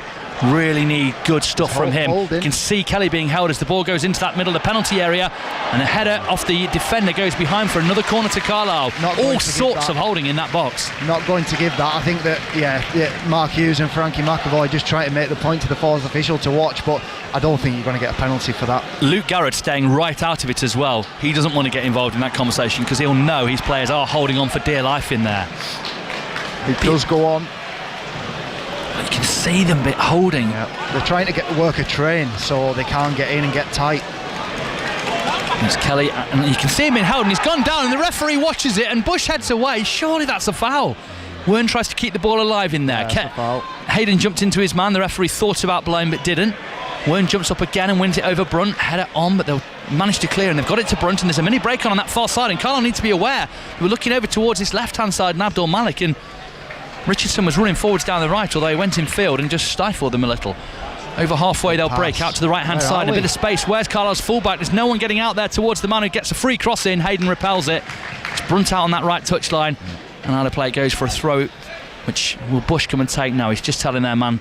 If it had been a better cross, we weren't really marking in the box. That Williams was not tight enough, and Hayden had been dragged out. Thankfully, scuffed the cross, and Hayden was able to clear. Boreham Wood were at 8 shots at half time. Carlisle, I think, had 1, hadn't they? They're only on 9 now. Carlisle are on 9 as well. And 6 on target to 3 from Boreham Wood as they win it back on that left-hand side. Carlisle, Linney trying to break forwards, but he's just ushered out the way. Carlisle win it back again with Wern. Away down the line. Kelly might be able to give chase and get onto this one. Good slide tackle there. Very good from Reynolds, I think it was. Won it to his central defensive partner, Bush. In it goes to White, looking left and right, plays it forwards to Abdul Malik, coming infield to try and make something happen. Luamba got a toe on it, but it's actually helped Abdul Malik break away down the touchline. Nice feet from him, forces the throw-in off Williams. I was going to say, he's Axel D-cell in terms of, I thought he was running past the ball there, the way he can just check and twinkle toe out of it. Luamba with a great tackle there, and he thundered into White for good measure as well. 3 hits because he won the ball. Love it. Yeah, good on the front foot. Hayden stepping out of defence, sends a left-footed ball out towards Galvin down that left-hand side. It is a good pass. Reynolds gets there ahead of Galvin. He's touched it though, has to play it away. He's done really well down the line. Shouldn't let him do that. Galvin's struggling with cramp. Oh, he's stopping. He's just trying to work his leg there. He really is struggling over on that left-hand side. I wonder if they might get Ellis on. Sprinting to get back in position now. Yeah, they have signalled Ellis to come on. Ellis coming over. He'll probably have to go out to left back and deal with Richardson. Yeah, he's really struggling. Keeps stretching off. Hopefully they don't expose it. With Reynolds. He's staying really narrow there, Galvin, but that's Hayden's man. Well, they're letting Linney come in. Hayden steps out and wins the tackle. Boreham Wood will break over halfway down the right-hand side. Galvin be praying this ball goes out. Needs to. Con Clark hasn't been able to stop it. The cross will come in, will it? No. Played square, edge of the area. O'Connell in a lot of space, so too is Brunt. Carlisle not really getting out to meet them. Chip ball in towards the back post. Real danger this for Carlisle. Cut back across the edge of the area, and they really made a mess of that, but so too did Carlisle trying to clear it. Hayden looking to get onto the ball. The referee happy for play to go on. He felt he was fouled. Abdul Malik trying to bamboozle them with his quick feet on the edge of the penalty area. Lays it off to Illisamni, the left back. Coming out to meet him here is Williams. Tries to get around him, gets around him too easily, going into that box. Needs to let go and does. Brunt now on the edge of the box. And into him, Luamba. Good strength. Brunt though keeps possession of it. Oh, it's a poor tackle from Luamba, and he'll go into the book for that one. And now McAdam's gone down with cramp. It could be worse, you know. It could be worse. They're all running over. Yeah. The reaction of their players. Thundering tackle from Junior Luamba. I'm not entirely sure what he was thinking. Referee's thinking about it. He's thinking he surely is. It's a bad one. It's not a good tackle, and he went hammering. It was off the pitch. What was Junior Luamba thinking? McCallum's gone down with cramp. Referee, what will he reach for here? Georgie Kelly wants to say his piece. Tom White's coming over to get involved as well. It could be red. It could be. Their reaction as well, getting involved, Boreham Wood players. All their bench out and up on the edge of the technical area. They're talking to the fourth official and the linesman on this near side. The referee, Martin Woods, he's gone for the back pocket. It's a red card for Junior Luamba. What was he thinking? Georgie Kelly livid. He's once again doing the crisscross thing. Tom White's getting in Luamba's face here for reasons I can't quite follow. Well, we know why. Yeah, it was a bad one. And you could see Luke Garrard's reaction. He put his hands on his head and looked away because he's gone right into the hoardings as well. I did think you could see. That's not Junior Luamba's fault though. It's, you know, if the advertising hoardings are there, that's not his fault. But it's the ferocity of the tackle where the problem is. Yeah, it was the tackle. It was. But he did one earlier that he was so. I mean, he won it and committed. He was so committed, yeah. And if you don't get that right, that can be the outcome. That's a game changer. It really is. Like, why didn't Clark shoot there? He should have scored. Why did he pull it back? You know, the right back for Boreham Wood, he was in 1v1, albeit at an angle. He shouldn't have cut that ball back. I know as a defender, he should have just rolled the ball in. Well, the pendulum swings again here. I don't think it's a free kick. I'm sure they were off the pitch. I'm sure they were off the pitch. Right on the touchline, yeah, was right. And he's missed the ball and he's took a big chunk of him. Whether he'll come back on, it's Brunt, isn't it, the midfielder? Well, it's an appalling tackle from Luamba. That'll give them a big lift. And the pendulum swings back in Boreham Wood's favour. 1-1, 25 minutes of extra time to be played, down to 10 men, and Abdul Malik trying to exploit it immediately. Ball in towards goal, Feeney hacks it away. Williams got a decent enough touch on it. How do they reorganise here, Carlisle United? Need to get, although we can't get. We're not aware the ball's back in play here. Although we won't be able to get as much pressure on the ball, need to stay compact. Still attack as well, though, not just sit off. Yeah, defend the box as well. If you're going to let the ball go wide, you need to make sure you're marking in the box, because Boreham Wood will dominate the ball, as we know. Yeah, Linney's trying to press a little. Ilasamni coming forward from left back. Con Clark comes towards him slowly. Ball down the line, finds Brunt, who's back on, and he's found Ilasamni down the left. They've got the overload, they've got the extra man, drilled in towards goal, and behind it goes off. Richardson hits it hard and put it behind for a goal kick. Yeah, was it? I thought it was Galvin. Yeah, I think they need to make the change for Galvin now. He's stretching off again, and I'm not sure why they haven't. Maybe they're just reassessing with what's just happened, but he's really struggling, has been for the last 3-4 minutes. Yeah, Yeboah is out warming up now. I wonder if they're thinking about sacrificing the centre mid to get an extra forward on. Maybe Con Clark out to get. I think Williams is struggling as well. You can see in his body language that he's pulling himself through, but he's struggling with his fitness. Well, Brunton Parker's gone eerily quiet. 10 men, extra time. Suddenly penalties look the most appealing option for Carlisle, who coming into this extra time you felt it was set up for them. Now Brunt to say that. On running, driving, trying to make things happen, has Richardson to his right. Hayden comes over, tries to slow him down. Richardson cut back, finds Brunt on the edge of the penalty area, angle tight, shot towards goal, rocketed into the Carlisle fans in that waterworks end, and it bounces off heads and behind and into the car park. We've got 3 or 4 going down with cramp. Wern, McAdam, Galvin. There's a few struggling out there, a few tired bodies. Well, Alice can't come on for all 3 of them. I know, yeah, but how are they? Some of these had 2 weeks off. Yeah, how are they struggling so much? And Linney's getting stretched off by the ball boy on the far side. Well, Ellis is coming on from McAdam. Fair play to that ball boy, stretching out the cramp there of Regan Linney. That'll be a moment he'll never forget. McAdam off for Ellis is a little bit of a blow, because that's a lot of physical presence lost out of that midfield, but McAdam simply can't play on. Great to see Jack Ellis involved, though. Let's hope that he can come in and play a big part. If we do get to penalties, Carlisle will have to nominate a man to miss out. You presume it'll be Gabe Breeze. Yeah. No, that's the other way around, sorry. Boreham Wood will have to nominate a man to miss out, because we'll only have 10 takers. Yeah, that isn't tight enough in and around the box, by the way. I know he screwed the shot high and wide there, Brunt, but that is a great opportunity, and I know it's a tired shot, but that isn't close enough in there, whether he got 10 men or not. You can't allow 3 shots from 20 yards. I wouldn't be inviting them to do that. Eli Krupi has got the second for Bournemouth, who lead 2-0 against Crystal Palace in the Premier League. 1-1 here, as it's been since 10 past 1. We're now at 20-3, and it's still 1-1.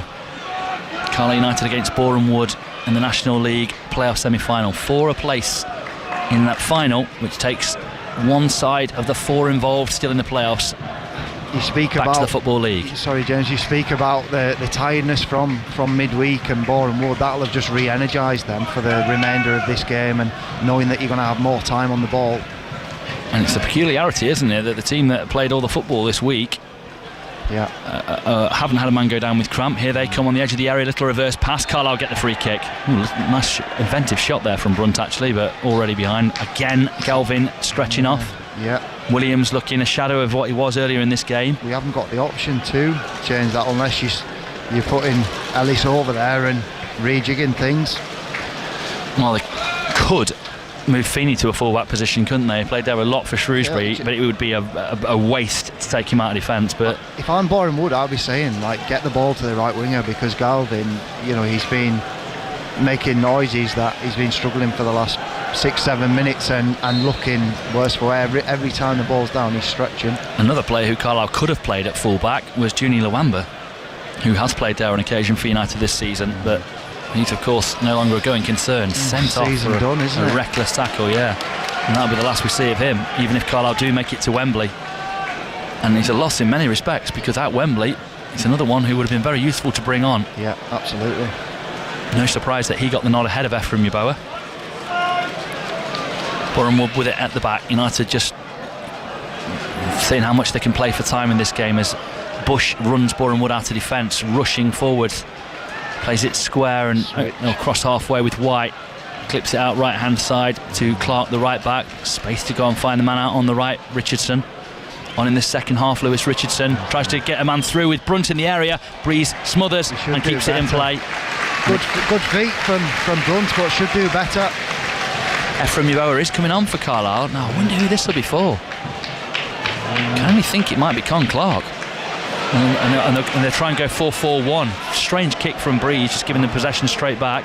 Just as I was talking about the game suiting Con Clark, all of a sudden with that Luamba red card, could be on and off. Could be on and off. And it's not an enviable position for a player to be in, but you'd think one of the more understandable situations, because they need legs out there, don't they? I don't even think they're thinking about penalties at the moment. I think they're just thinking about getting through to half time at the moment.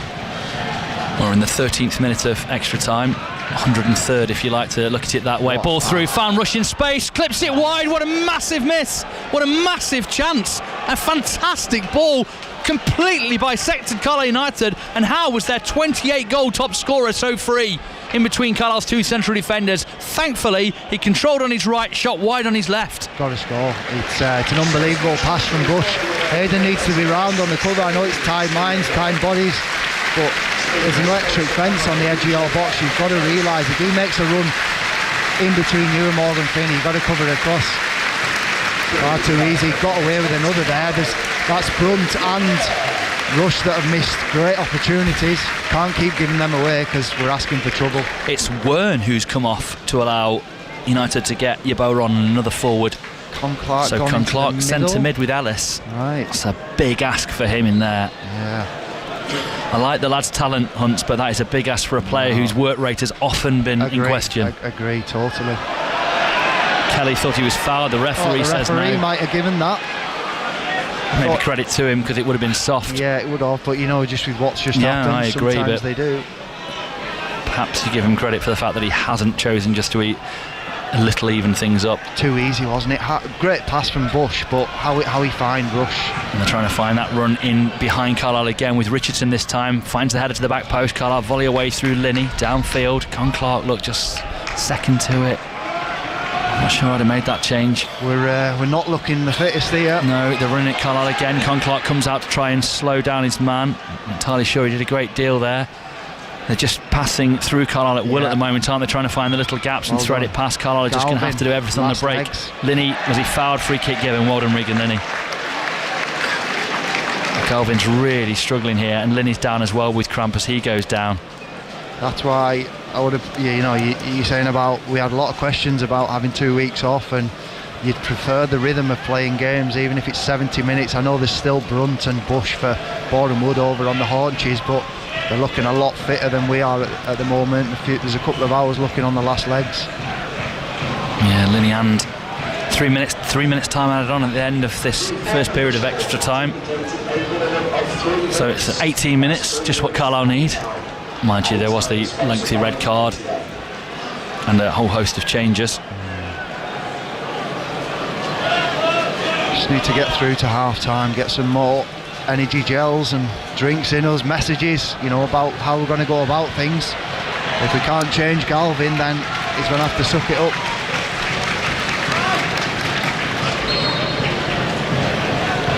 Morgan Feeney's 5th goal makes him our 6th top scorer this season. Wow. Which is quite something, isn't it? Seems a long time ago now, doesn't it, when he went on the Maisie. Header inside there from Kelly, but just no one up with him. Can't be everywhere. It's going to come straight back, isn't it? Good pressure from your boy. Callum might just get onto this. Oh, Bush steps in well and nicked it. And a really good pass through the lines. And there was a jump out in there, and it's broken through, and Carlisle need to get across, and Galvin's done really well. He has. And Gabe Breeze gets it clear out the penalty area. He's done great considering the state he's in. It's horrible cramp, isn't it? Because it feels like you're pulling hamstrings and things. It's a horrible feeling in your body. It's on already. We're playing. Here it comes. Carlisle not aware of that. On that right-hand side, Richardson trying to find the angle. Cuts it back, finds the man in the area. Shot goes spooned over the bar again, and it's another poor finish. It's Tom White this time. They're shooting. It's almost like they're trying to walk in. The amount of times where Clark should have just had the one-on-one early, and he's trying to cut it back. They're setting each other up. It's almost like Arsenal of old, and high and wide, and we're riding our luck here with these chances. I know it's 10 men, but Ellis and Con Clark can't push out and just leave Brunt there as a free number 10 to get turned. You've got to use your head. That comes out of common sense. Kelly comes a long way to get onto this, brings it down on his chest, great take, but couldn't hold off the midfielder, and they've stolen through again. They've got space for Abdul Malik on this left-hand side. Brunt running through up towards the edge of the penalty area, cuts it back across the edge of the box. United in trouble, shot over and wide and awful. O'Connell with the shot this time, and I tell you what, their finishing has been abysmal.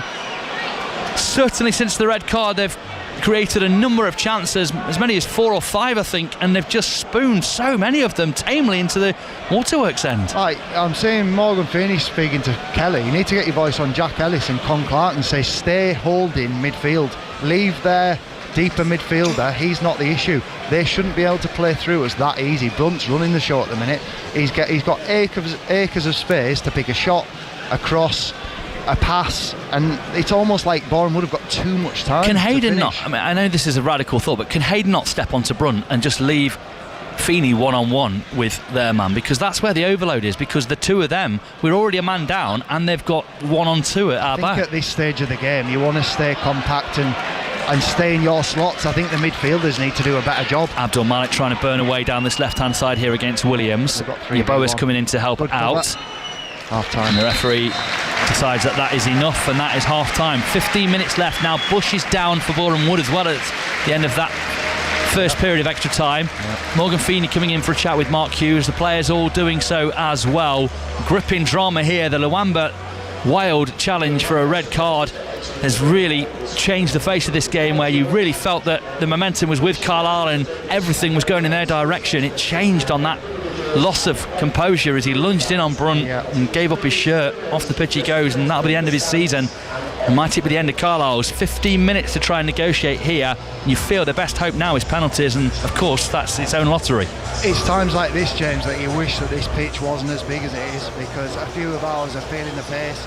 And we'll just leave our coverage of Carlisle Boreham Wood there. That'll be over on Sports Extra 3. So go across your dial on BBC Sounds to Sports Extra 3 for the second half of extra time, Carlisle Boreham Wood in the National League Promotion playoffs. Because we're joining our coverage now live from Bordeaux at the Stade Atlantique, just north of Bordeaux. It's Champions Cup semi-final time, and we are just over 10 minutes away from Bordeaux against Bath, a place in the Bilbao showpiece in a few weeks' time on the line. The Bath players warming up just to our left from our perfect vantage point overlooking this wonderful stadium. The Bordeaux players to our right. The rain is pouring down, but that's not dampened the spirits of the 42,000 fans that have crammed into the Stade Atlantique. Chris Jones here alongside a former winner of this great competition, a 2000 winner with the Northampton Saints, a regular on 5 Sports Extra, BBC 5 Live and across the Rugby Union Weekly podcast. Paul Grayson. As ever, Grace, what a pleasure to be here for these kind of occasions. What a pleasure to have you alongside us in the commentary box as we look at the rain fall down. Shouldn't affect what should be set up for a classic game. No, it's a joy to be here as ever, Chris. Never lost on me and you just how special these days are, and to get to come and sit and discuss and watch the pinnacle of Northern Hemisphere club rugby. Another mouth-watering prospect in a brilliant stadium. Fantastically simple design. The vast majority of people, even though the rain is teeming down, will remain dry. It's going to get extremely loud. Well, it already has, to be honest, since the Bordeaux players came out. Another thing for Bath